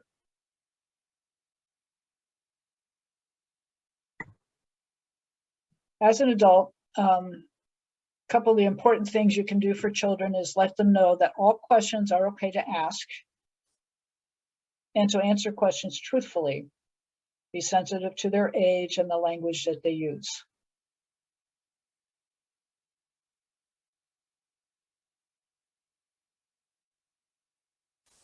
No child wants to hear a clinical, adult-sounding answer to their question because, you know, they want to be able to understand it. But they don't want to be lied to either. And it's okay to say, I don't know. Because you're being honest with them. And if you say, I don't know, you can also explore then, let's explore the answer. Let's see if we can find the answer together. When a child asks, when a child asks what happened, use concrete words, use died or killed. Don't use pass away because it's too vague, doesn't mean anything. A young child who hears his mother say, Dad passed away, or I lost my husband, may be expecting that his father will return. I lost my husband. Well, where'd you lose him? At the mall? If a child hears that mommy has gone to sleep, the child may be fearful of going to bed. And even if you bring them up to the coffin and they look like they're sleeping, the child can say, wow, mommy looks like she's sleeping. And yeah, she does, doesn't she? But if you touch her, you can feel her being cold and you can see that she's not breathing. Okay?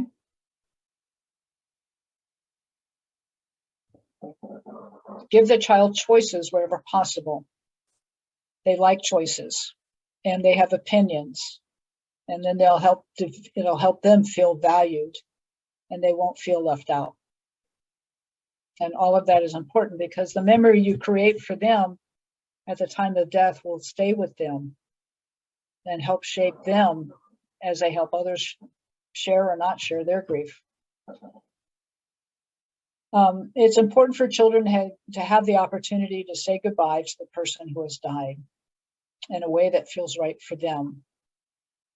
If you're planning a funeral or however, if it's a family member that has died and children are there, you can have them help you pick the coffin.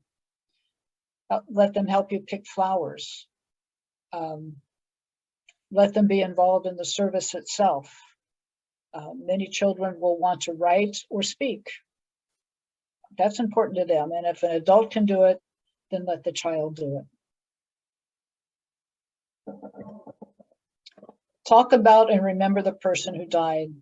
Call them by name. And for children, if it's their dad or their mom, certainly you're going to call them mom or dad. Even as adults, we like people to mention the name of the person in our lives who died. Help them share their memories. What was important to you about your dad? What was your mom's favorite song? Did you like helping your mom around the house? Or did you like helping your dad take care of the lawn?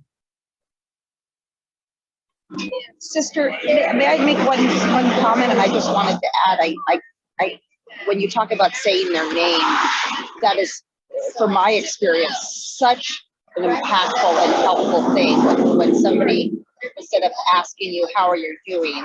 You know, or if they ask me how I'm doing, but if they mention my mom's by name, I think that's such a powerful way to connect and help those who are grieving.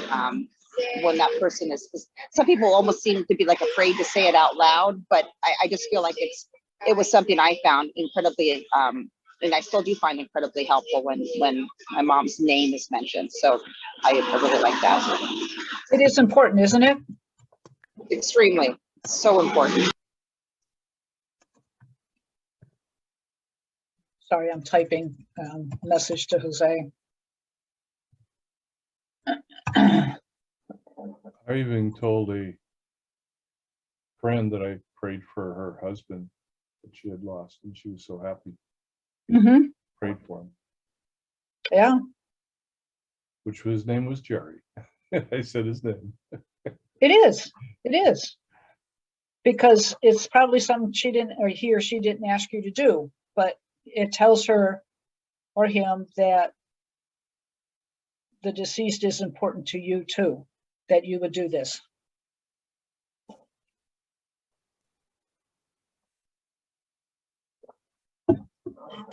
So another way to use a person's name is kind of helps the child give permission to share feelings. Reminds the child that it's not taboo to talk about their loved one.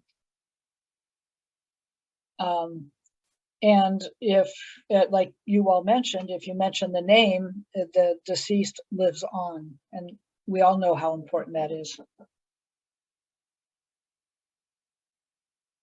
Okay, it's not progressing. There we go. So recognizing that each person grieves in his or her own way is essential to heal the family as well.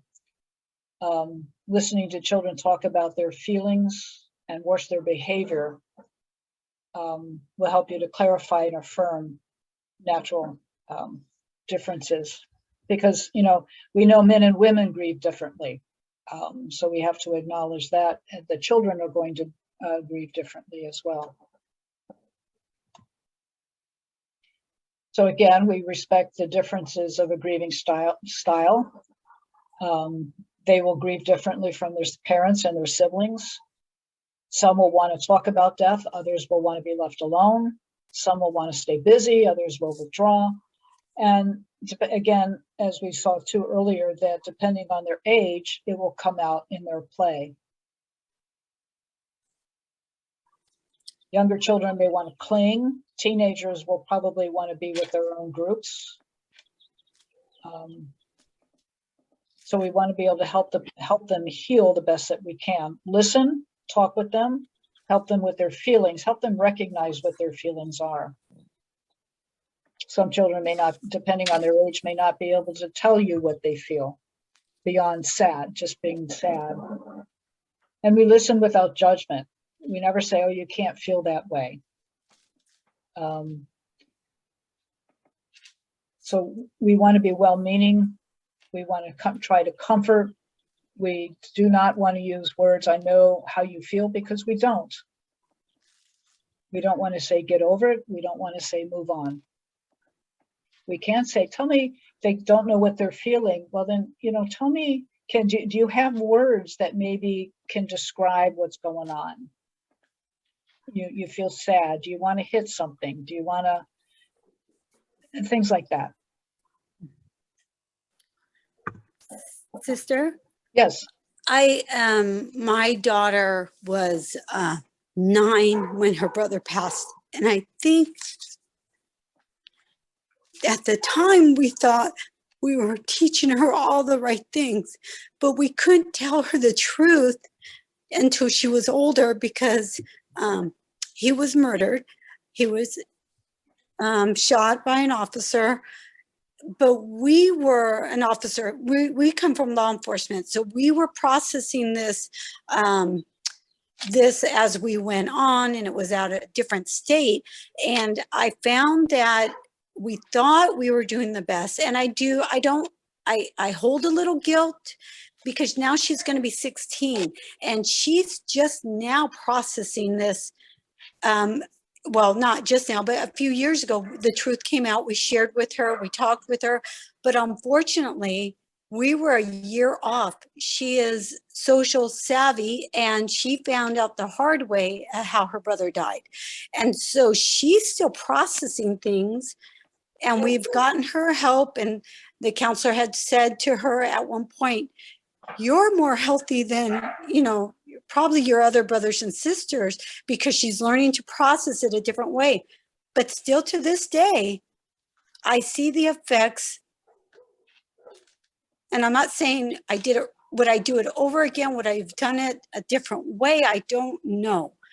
But I see the effects by not completely being honest in the beginning and seeing her still go through this, her process, and she's 16 and she tries to hold everybody together.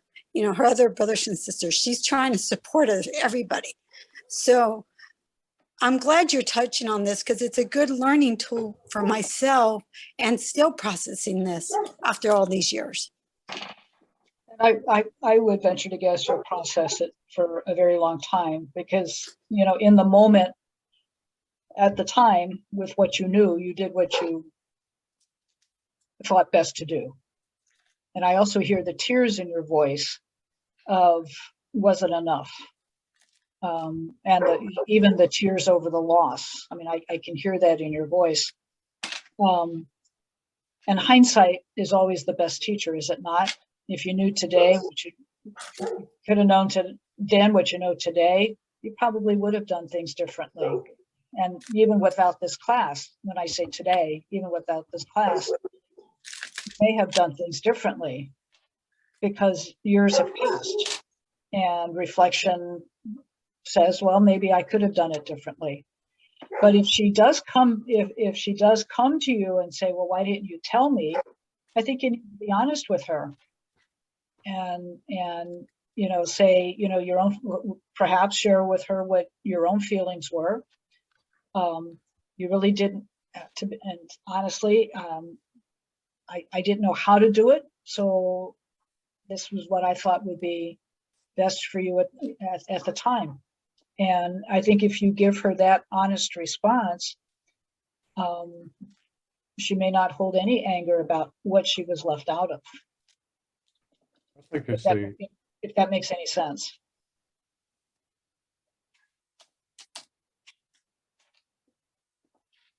Anybody else? It does make a lot of sense. It's Al Mazingo. Uh-huh. Can you hear me okay? Yes. Something I've done with a lot of people in the recent past is I say, if you're doing the best you can, you're doing the best you can. You can't do anything better than the best, And so I hear other people saying the same things I've passed on to them, because, we all try to do the best we can. And, we learn as we go, and we get older and we get more wiser. And if we're doing the best we can, that's all you can do, is the best you can. But Al, before you make that statement, do you find out what's going on with them? Do you comment on what, do you listen to what they're saying? Sure. Yeah, Because I've been a if I chaplain heard that, 7 years. Yeah, if I had heard that, I listen all the time. Okay. No, if I had That's the heard primary that, focus. okay. If I had heard that, just the way you shared it, I would have felt dismissed. No, it's after a discussion with Okay. people. Okay, And that's it's why I after asked. we've sat around and talked for a while. I run a widows and widowers group too. Okay, no, that's So, why I brought yeah, it up. just like you're doing here. Yeah. Okay. Yeah, that's why I asked the question, so that we can couch it in how it gets said. Okay, anybody else? Yeah, one thing about children in grief, I've worked in my last 20 years in psychiatric clinics who work with a lot of foster kids. And foster kids grieve all the time. The attachments get broken, all of those things, and it keeps happening to them over and over. And one thing we've noticed is that we think a child has processed a loss. They're doing well in school, all those things are happening. And then they move into another stage of development and they have to re-grieve it all over again based on that stage of development. Sure. So they re-grieve it and you think to themselves, well, what did we do wrong? Didn't we help them the first time? What happened? It isn't that. It's that as you grow and develop, you have to re-grieve and reprocess the information. And it's really difficult to do because most people just think that the kids are acting out. Exactly. And even with adults, it touches on what you're saying, touches on the fact that if we have several deaths in our family and they could be years apart, but if we have not processed the grief of one, when the second person dies, we will be caught in the first death before we can even process the second death. And I would think with the group of kids that you were talking about, they're also grieving at a different age level. Right. So they're grieving with maybe a new life lens because they're older and their experience, but the grief goes on. I don't think we're ever over grief. We never get over it. We just get to a different place. Exactly. Yeah. Okay, so we hold a memorial service and we allow time to say goodbye. Give children the time that they need to say goodbye. Let the teens do what they need to do in the way that they need to do it. Depending on the age, let the kids do what they need to do. You don't want them to have the memory of, I wasn't allowed to do. I wanted to do, but I wasn't allowed.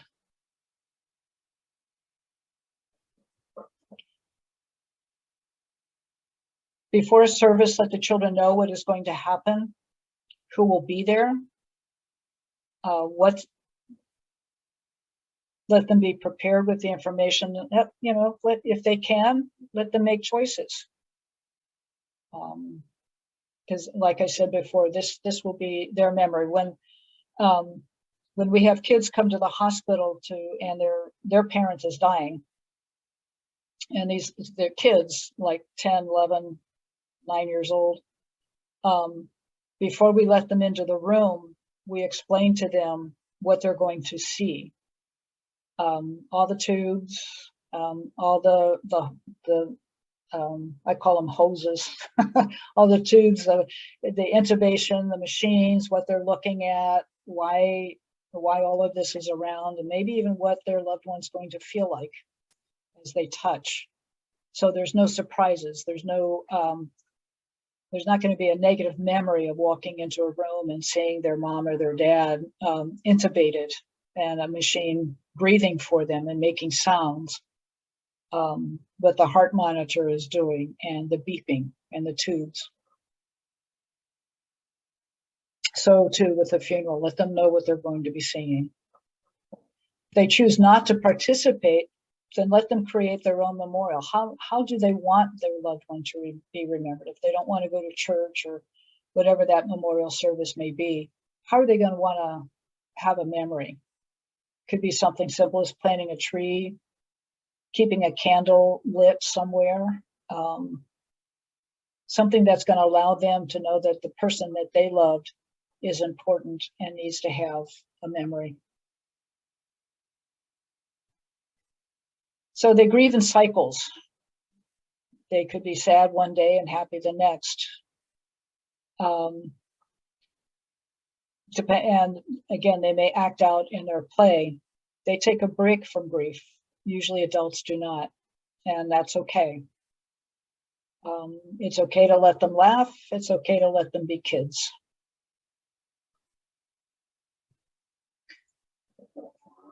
And sometimes they just don't know what they're feeling.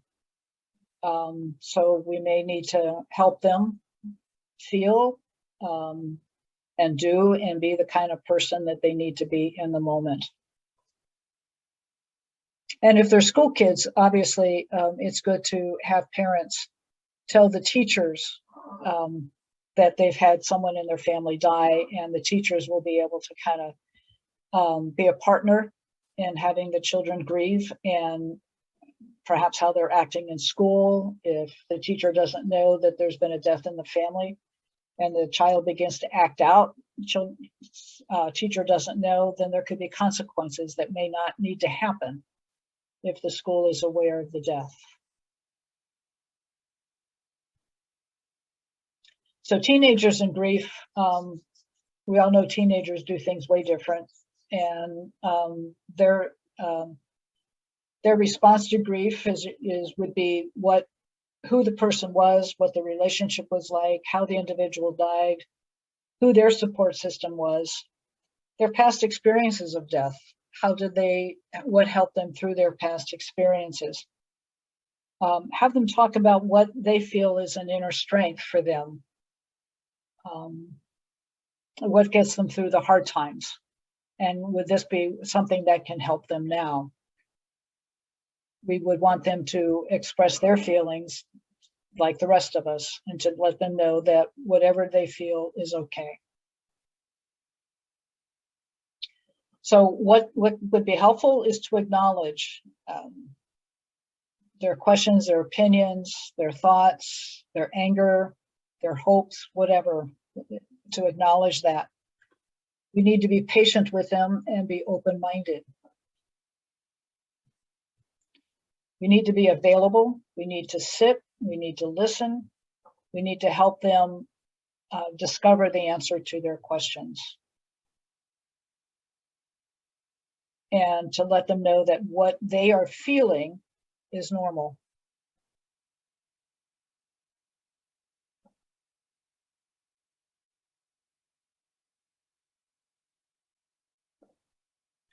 We need to validate their feelings.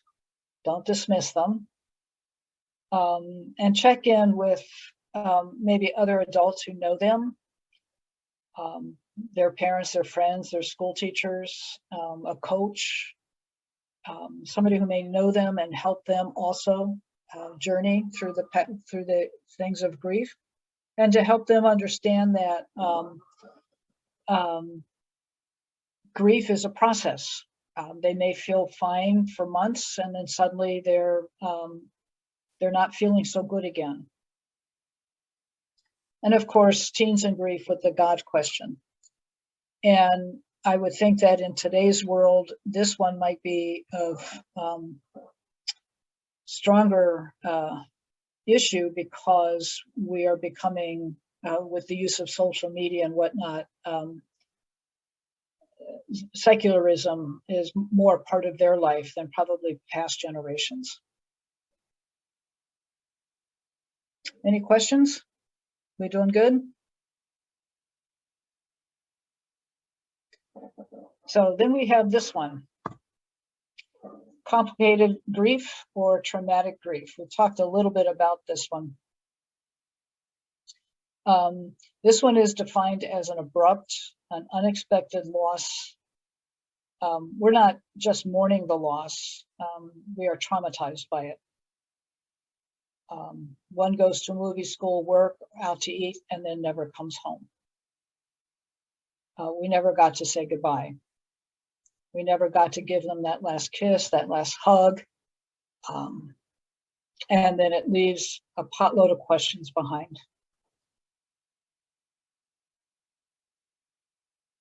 For those who are impacted by violence, their lives are shattered. Shock, disbelief, emotions are intense, unpredictable, and nothing makes sense.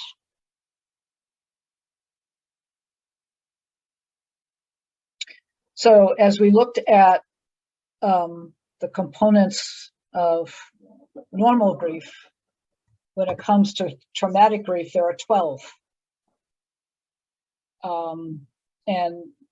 There are both for suicide, or suicide I think has 15, but I'm only going to concentrate on these 12 for traumatic. So obviously the first one is shock, feeling overwhelmed, numbed, confused. And it can be deepened if the murder was not witnessed, or the murderer got away, the world obviously comes to a stop. The emotional release can be more of a tidal wave and can be uncontrollable, can be triggered by birthdays. The thing to remember with traumatic grief, with murder, is people who have had a family member murdered may not even begin to grieve for 2 to 3 years after the murder. So they're going to be kind of stuck. And I say that they don't begin to grieve because they have an emotional roller coaster with attorneys and trials if the murderer has been found and has been captured. So they can't even begin the grief process. And if you think about it, when it comes to grief, normal grief, people who come to the church, because that's the first place they're going to go after a death, people just aren't comfortable talking with somebody with a normal grief. Think how difficult it is to come to a church after a murder. People just are not comfortable. So if you're going to be companioning someone who's had a family member murdered or completed suicide, hopefully folks are comfortable in that in-between stage where folks just aren't feeling a whole lot of nothing and trying to make sense of life. Suicide obviously leaves a lot of unanswered questions. Why? That big question, why? What could I have done to stop it? If I had been there, it wouldn't have happened. And people surviving murder will do the same thing. If I were there, I could have stopped it.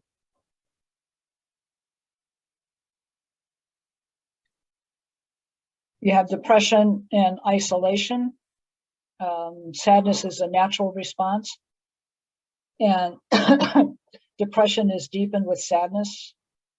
The person, surviving family members can't find life. They feel lost and abandoned. It really is a really lonely feeling because people can come and go, but they're not, you can tell they're definitely uncomfortable being around you. So they may not participate in activities that used to give them a lot of pleasure. They may isolate, and you need to be aware that they may need professional help. This piece of it can also include the PTSD. They become very hypersensitive to noise, to sounds. You know, I was at our hospital this last week, you know, for the 4th of May the 4th be with you. A lot of the leadership team dressed as a lot of the Star Wars figures, and one of the stormtroopers came up to me and pointed a gun, and I said, please don't do that. I've had guns pointed at me twice, real guns pointed at me twice, but having someone murdered by a gun, this is not something, I don't want a gun pointed at me.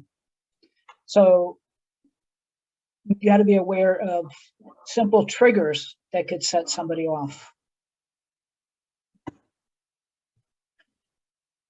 The physical symptoms, very similar to the normal: lack of appetite, lack of sleep, or overeating, oversleeping, aches, body pain, those kinds of things.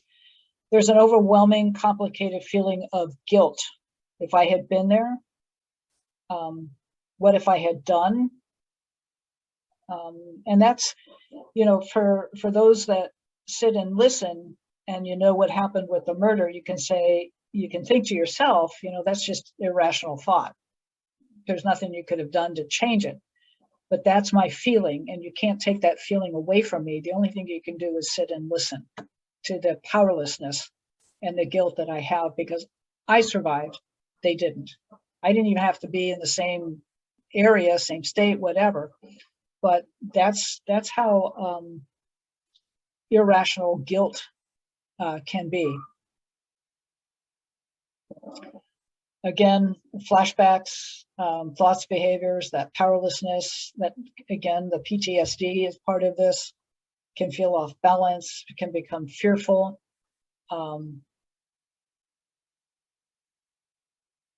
Anger and resentment, where'd it go? That comes out of just the feeling of being powerless, being angry at the person who killed the perpetrator, angry at God, angry at the justice system, the doctor, everybody gets your anger. And it's a sign that I'm not in control of my world, and I want to be in control of my world. So these people didn't allow my loved one to live, so they get my anger. It's all part of it, and you need to go through it. We need to understand it. Then, of course, there's the resistance. You don't want to feel better because it's somehow to betray the murder. If I feel better, I will forget. And that's, I think, part of normal grief too. If I feel better, it means I didn't love him. And I think we've all felt that with normal grief. We have hope eventually. Remember that hill, that inverted hill or whatever, that you begin to climb up on the other side. You begin to believe that something is possible, and then you affirm your reality. It's a deliberate choice to rebuild one's life without the one who was killed. You begin to sense trust, some optimism. You are willing to let go of your fears and some of your concerns. You're ready to live without some of the guards or even some of that hypersensitivity, hyper alertness that you developed. You're having positive memories. You're now able to talk about how the individual lived. It's not important to tell of how that individual died. And the 12th one is one that I put in, is reconciliation. And that's not necessarily to forgive. As good Christians, when we come upon somebody who has had a family murdered, good Christians will often say, well, you have to forgive the perpetrator. No, forgiveness is up to God. But if we become reconciled to the event so that it does not control us, forgiveness is part of it. So that individual does not control our lives as well. It's a step in the process. It's not the first thing to be done. Because if you look at those 12 components, it's very hard to forgive when you're in the midst of depression. It's very hard to forgive when you're feeling guilt. It's very hard to forgive when you're feeling resentment. So reconciliation is, in my mind, kind of reestablishing a holiness, WHOLYNES. You bring that circle of life back together again. And I often use an image of not crochet, but what's it called? You know, those like doilies where the tatted work, and sometimes it's torn, so it becomes broken. So we want to bring back the circle of holiness, WHOLYNESS, that everything about us is whole and holy. So that the event of murder is no longer the dominant thing that's how I define myself. I don't do that anymore.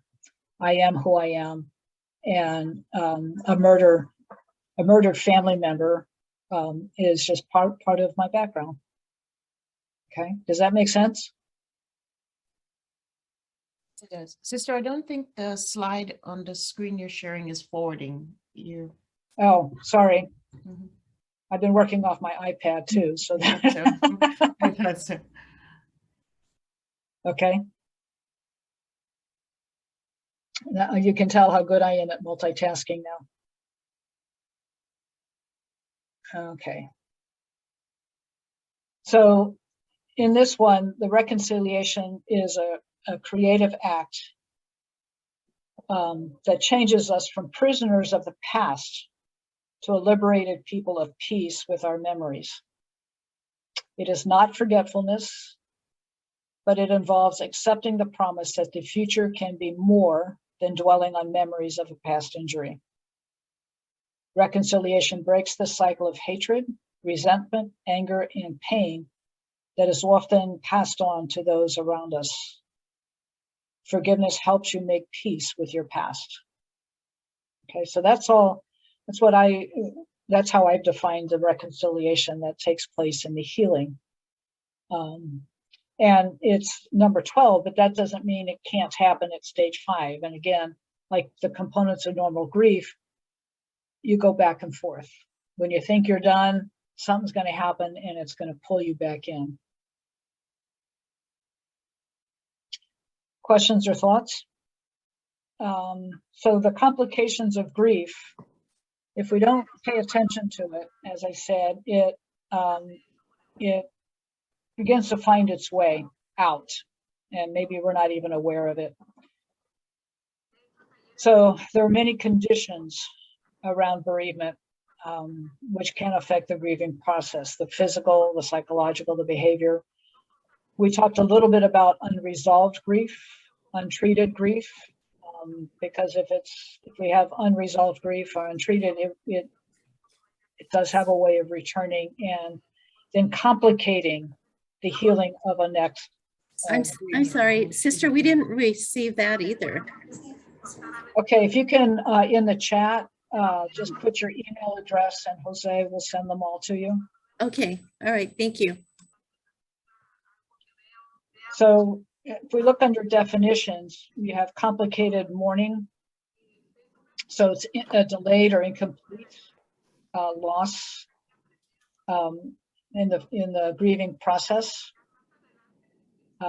We may feel, this may be a point where we feel that we are at a good place in our grieving process and just kind of get on with life. And then it has a way of starting up again. The prolonged grief or chronic mourning, we fail to draw anything to a conclusion. And this person probably will need therapy. And then the unresolved grief is the halting of the grief process. We just stop. And then it becomes chronic and stays with us. So with those three, then the outgrowth of it is potential issues, could be major depression. Again, so anxiety or suicide. You're going to want to refer those people out. PTSD, and even understanding what PTSD is, so you can refer them out. Some of the red flags that you might want to be aware of so that you can refer people out ASAP is expression of suicidal intent. We're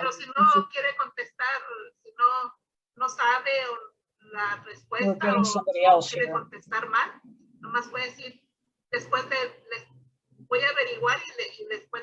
Let me text Jose and say we're getting a Spanish speaker.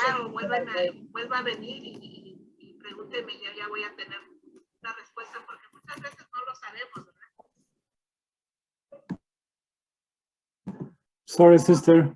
Okay, I was just texting you on that one. No problem. By the way, I can find the document in my files. Complicated grief. Okay. Complications of grief. You can please send it to me, sister. Okay, I can do that. And then I forward to all the participants.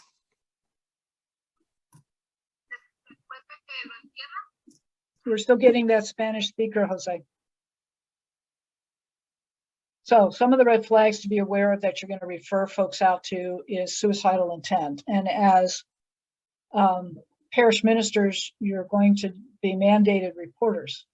Okay, so you need to take any expression of suicide seriously. You can ask the person if they have a plan. If they say no, just don't take that at face value. Okay, go deeper. Why are you thinking of suicide? And you may need to tell them that, you know, you've told me this. I need to take it to the pastor or whoever is going to be the staff representative that oversees your group. Okay, you need to take that seriously and take it up to the next person up. A pattern of self-medication, a pattern of alcohol use or drugs, whether that's prescription drugs or off the street. Okay. The psychological reactions, they don't care to take care of themselves anymore. Physical harm to self or to others, severe depression, uncontrollable phobias. So those are things that to be aware of, that you're going to say, this is beyond me. I need to refer you to someone, and you can get the help that you need to get. Okay. So we'll get that sent to you. Now stop sharing. Back to share screen. Sister? Yes. I think one other thing should be added for depression is that the person will usually say they feel hopeless. Yes. And that's sort of the key where you need to pay attention to see if they might need some professional help. Exactly. Exactly. Thank you. So the task of grief for the one grieving is to accept the reality of the loss. Okay. Somehow I feel like we've been through this. To experience the pain of the grief. To adjust. We did have these. Huh. I just put new pictures on them. Yay. Okay. Withdrawal, emotional energy invested in the deceased. Okay, another handout. Suggestions for dealing with grief. Okay, now let me see how I did this before. Stop sharing. So suggestions for dealing with grief. Obviously, to accept the grief and the feelings. You don't have to be brave. Take time to cry. Take time to be by yourself. If you have thoughts and feelings that emerge, you might want to journal them. I always encourage people. I personally do not like to journal, but I have what I call my bitch book. So a lot of stuff gets written in there, and amazing, you know, you can use all kinds of words and stuff and nobody else is going to read them.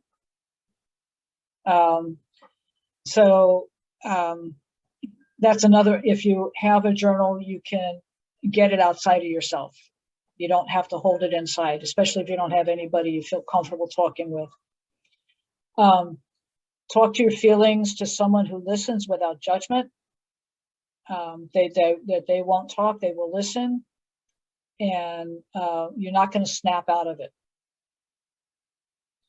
So we want people to take care of themselves. This is the stuff that you're going to be encouraging people to do.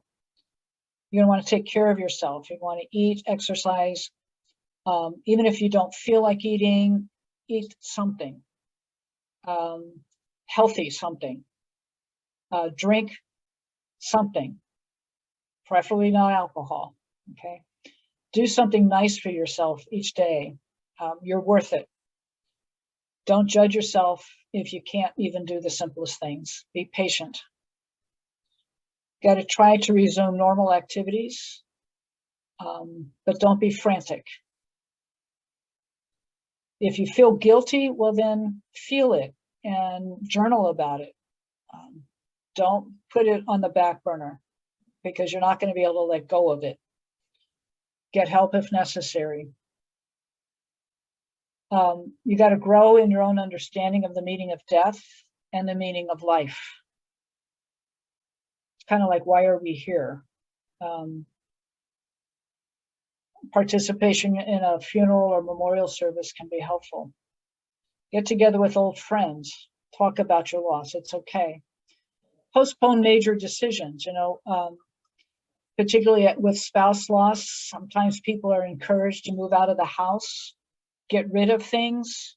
Do that in your own time. Some parishes have a ministry where people can sew. So I've seen it where people can take like old t-shirts or old clothing and use that material to make pillows. So there's that memory. You can look at your wife's favorite shirt or favorite dress or whatever and have that made into a pillow or something else. Some people can do quilts, and you can use clothing to make quilts. And the kids, if it's a parent loss, the kids may have liked mom or dad in this outfit. So have something special made for the kids with that material. Turn your grief into creative energy. Writing can help. Do some kind of a ritual. Get professional help if needed.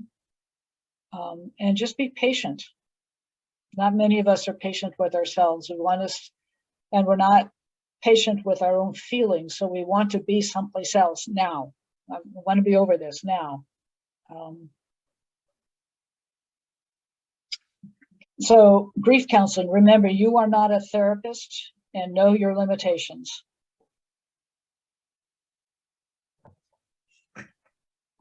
Sister? Yes. Hi, it's Jean Jocelyn.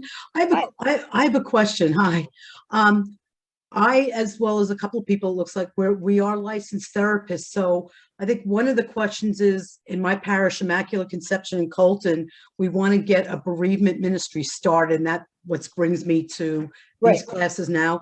But I think where I may need help is I don't want to engage in inappropriate boundaries, because I am a therapist. So do we act in a different capacity in our parish ministry versus what we do in our professional lives? I would say yes. I think you're going to need to know what I think at the boundaries, we'll get into some of that in the third class, I believe, is when we do the bereavement and grief support. And if my suggestion to you might be, stay with the boundaries that you set for yourself. I don't think you need to make that a public kind of thing. But if you feel someone needs further assistance, then perhaps you can see them one-on-one outside of, say, the grief, because you don't want to get somebody who needs greater assistance to dominate the group. So that, because people are coming to share their grief, share their healing, or help bring people to healing, and you don't want to spend a lot of your time talking with one person and everybody else in the group can't speak. They're not given the time. Does that make sense? Yes, it does. And thank you. That was helpful. Sister, this is Anna Marie. Can I add to that? Okay. I started going to the support group at church. I'm at St. Paul, the Apostle in Chino Hills. I started going there 7 years ago. And at that time, I was also seeing a therapist. And going to the support group was for a different reason. It was a different purpose for going there. I was looking for, the spiritual and the support, being with people who are sharing my experience of, the death of my child. And I was also going to another support group, which was all parents who had lost children. And each of them served a different purpose. So I think it's important. I think that to answer the question, that yes, you don't want to be the therapist in a support group. Because a lot of times what you're looking for in the support group is different from what we're looking for from a therapist. You're looking for the camaraderie, the sharing with others going through the same experience. And along with that, and we'll talk about this when we talk about the forming a grief group. There are two kinds of grief groups. One is what they call an open group, and the other one is closed. The open group is you promote a time and place, so you advertise time and place, and it's ongoing, so people can come and go to the group as needed. A closed group is a purposeful, we begin on this date and we end on this date, usually 8 to 10 weeks. And it moves people through grief. An open group may not strongly move people through their grief. It's gaining support, it's learning, but it's not necessarily intentionally moving people through grief. And we'll talk about those two different things in week 3. Which may help you as a therapist to know which group you really want to have. Some groups do too. Yeah, I would like to add to being a therapist that I would not want to have the participant as a client unless it's down the road. In other words, I think that they would have to be outside of the group that I was participating at least 6 or 7 months. Because I'm going to look at it a little bit as a dual relationship, and I don't want to do that. They're going to need to establish their own need with the therapist other than myself. Because like Sister said, it would take time away from the other members, because that person that you are also providing service outside of the group would feel special.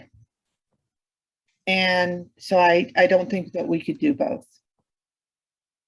Yeah, thank you. And that brings up another piece too, because people who come to these groups can become dependent on you, even as a facilitator.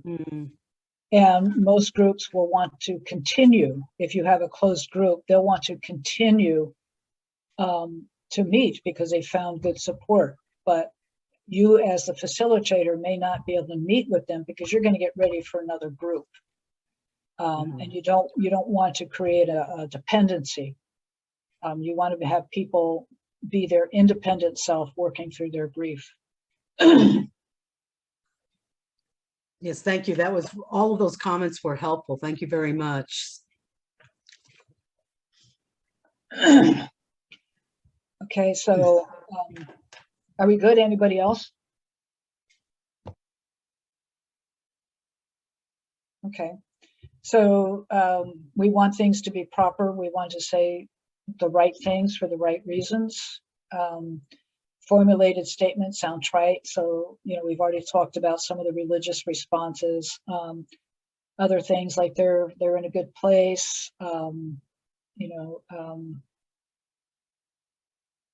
I can't think of other statements that people may say, but we've all heard them and I believe they come from well-intentioned hearts that just don't know what else to say.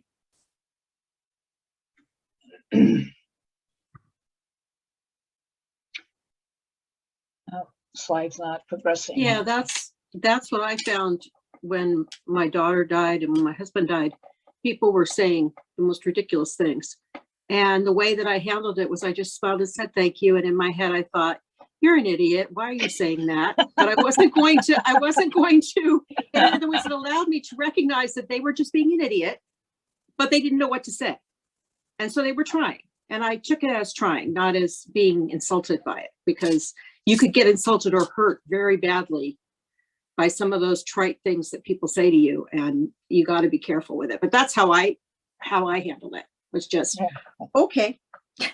Yeah, no, and that's a good point, because you want to see their heart, that you want to know that they're coming from a good place and they care. It's and we've probably all done it to others until we've heard it said to ourselves and think, oh, wow, that's just not the right thing to say here. And until it happens to us, we don't know not to say it. Right. So in all of that, we want to offer our sympathy. We speak from the heart or not at all. Silent presence goes a long, long way. I'm here for you, and mean it. Don't, I'm here for you, and then walk away. That's just something wrong with that. We don't want to pity. We don't want to pluck at the heartstrings. So we have Calvin again with his feelings. The important thing is for feelings to emerge into a consciousness and help people. And this little character, I call him Calvin from Calvin and Hobbes, but you can get this online, and there's more expressions of feelings. And I actually use this with people who have had traumatic death in the past, not necessarily current, but when they were much younger, because I'm finding that people don't know what it is they're feeling. They can't give it a name. But if you can give them a picture like this, they can point to the feeling, and you can help them give it a name then. And you can find that online. Don't be ashamed of your own feelings, because we know that if we listen to folks who have had pain, and I'm sure some of us have felt it today, it's going to trigger our own feelings. It's going to trigger our own sense of loss and what we went through. So we have to realize that that's going to happen to us. So we have to acknowledge those feelings, kind of set them aside to be dealt with when we're by ourselves. Okay.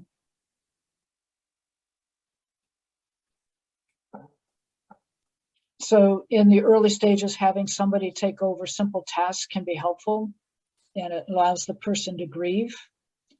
It'll be something that they can appreciate later. Crying is important, but you don't do it on demand. Tears are a gift in healing. Provide a warm silence in which the person can enter and express whatever feelings that need to be felt. A gentle touch is helpful, but given what the church has been through the last couple of years, be careful with touch, okay? Drawing friends and neighbors when appropriate.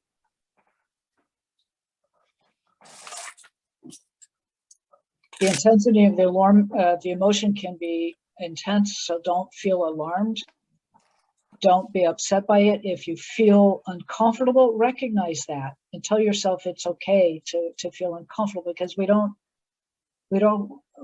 often not in the presence of somebody who's just blowing off steam. Don't take their anger personally. If they're angry at God, let that be okay. If they're angry at themselves, at the world, let that be okay. Grief cannot be avoided. It can't be rushed. And see that you, as the facilitator, deal with your own feelings. Don't squash your own feelings or bury them because you don't want to deal with them. This kind of work surfaces many, many, many kinds of feelings, and they need to be recognized and expressed. Or if you write in a journal or follow me with a bitch book, get them out. So what else can you do? Recognize that you can't fix it. Listen to your heart. Grieving is a matter of the heart. It's not a matter of the thought processes. Or you can sit in silence. Remember, remember, remember, you are not an expert. You can accept all expressions of grief without censoring. Good feelings, bad feelings. There's no such thing as a good feeling or a bad feeling, but there are feelings that can scare us. You can permit the bereaved the opportunity to talk openly. And remember, grieving takes time. It's work.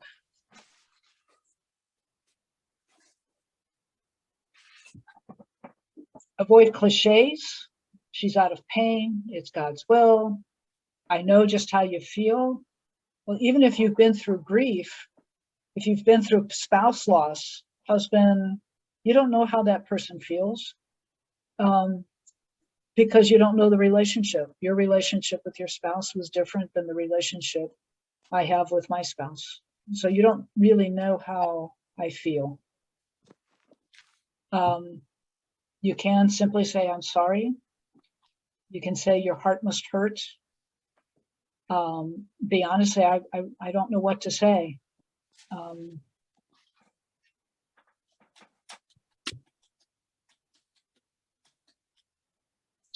So be sincere, be yourself, show your own concern, your own sorrow in your own way and in your own words.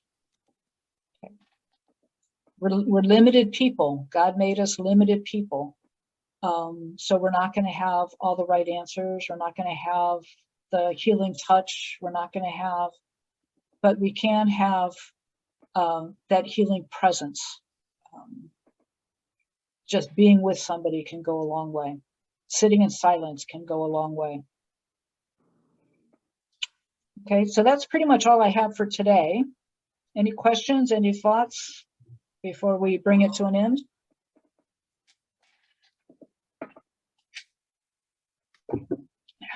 Either you're all One tired. thing that a little bit. One thing that I experienced when my husband died, our 18-year-old daughter died 18 months before he did.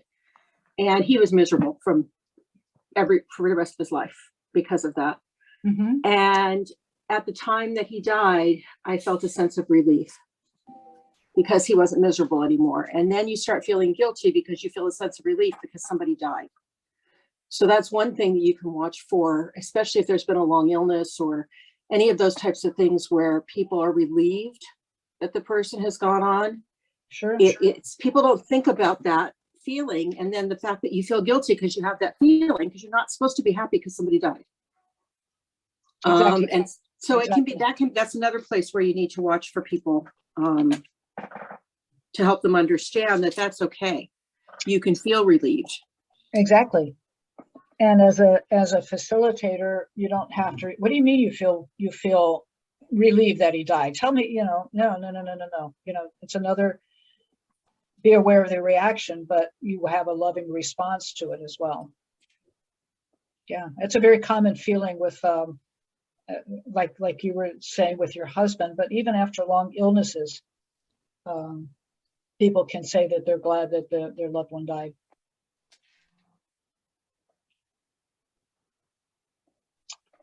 Okay, so hey, you get to have almost 45 minutes. So next time, I'd like you to bring your Bible or have a Bible ready. I will probably ask people to volunteer to read different scripture passages. Okay. And a lot of stuff that's in the chat is asking for the handout. So Jose will get those to you. I do have, going to conclude with a song by Inya. If we can get it. Darn it, just when I thought I knew what I was doing.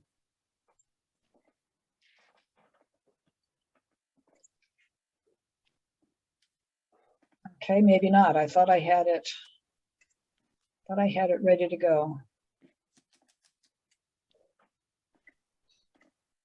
Okay. We're not going to have it. I don't have it ready to go, so I apologize for that. And we will give you back. If people just click on the link, I think it'll open automatically. Click on what link? You want to show the one on 107? I just clicked on it and it opened. Oh, did it? Yeah. Okay, let me see if I can try it. I got to go back to my presentation here.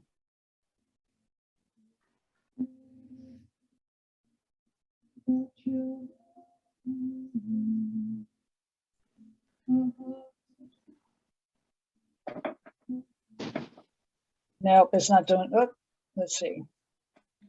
Here it goes. Can you hear it? Yeah. Thank you.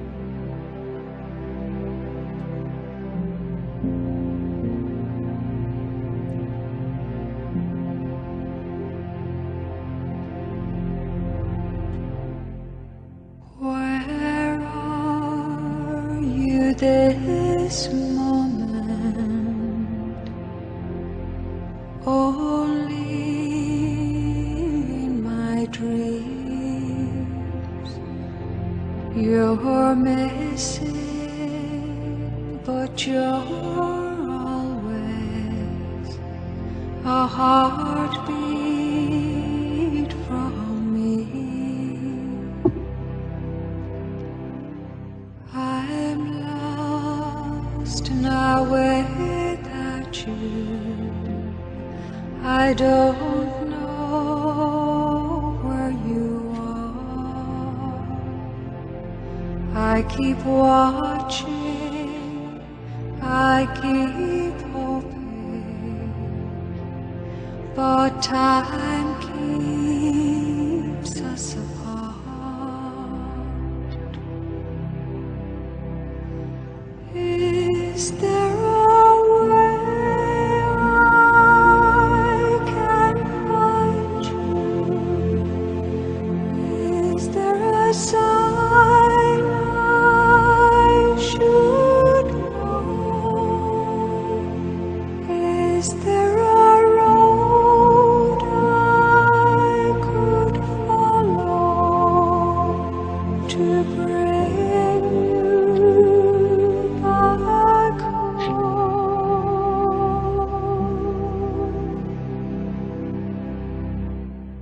Winter lies before me.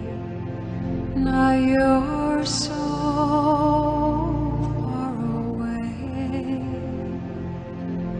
In the darkness of my dreaming, the light of you will stay.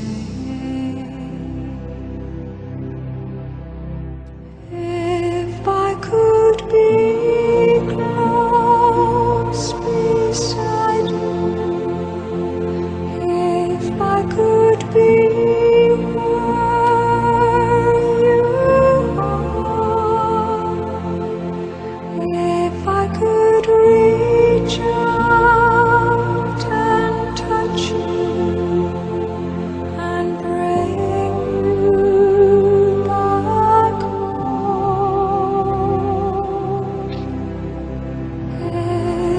Is there a way I can find you? Is there a sign I should know? Is there a road I could follow to bring you back home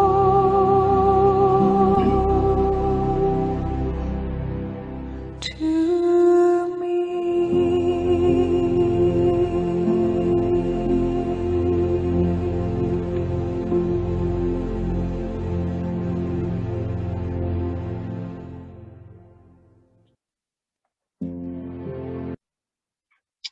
So I thank you for your time. Be gentle with yourself today. You may feel tired. You may feel a little worn out. This was intense kind of stuff. So just be gentle, and we'll see you next Saturday. Enjoy your week, and we'll try and get all the handouts to you before next Saturday.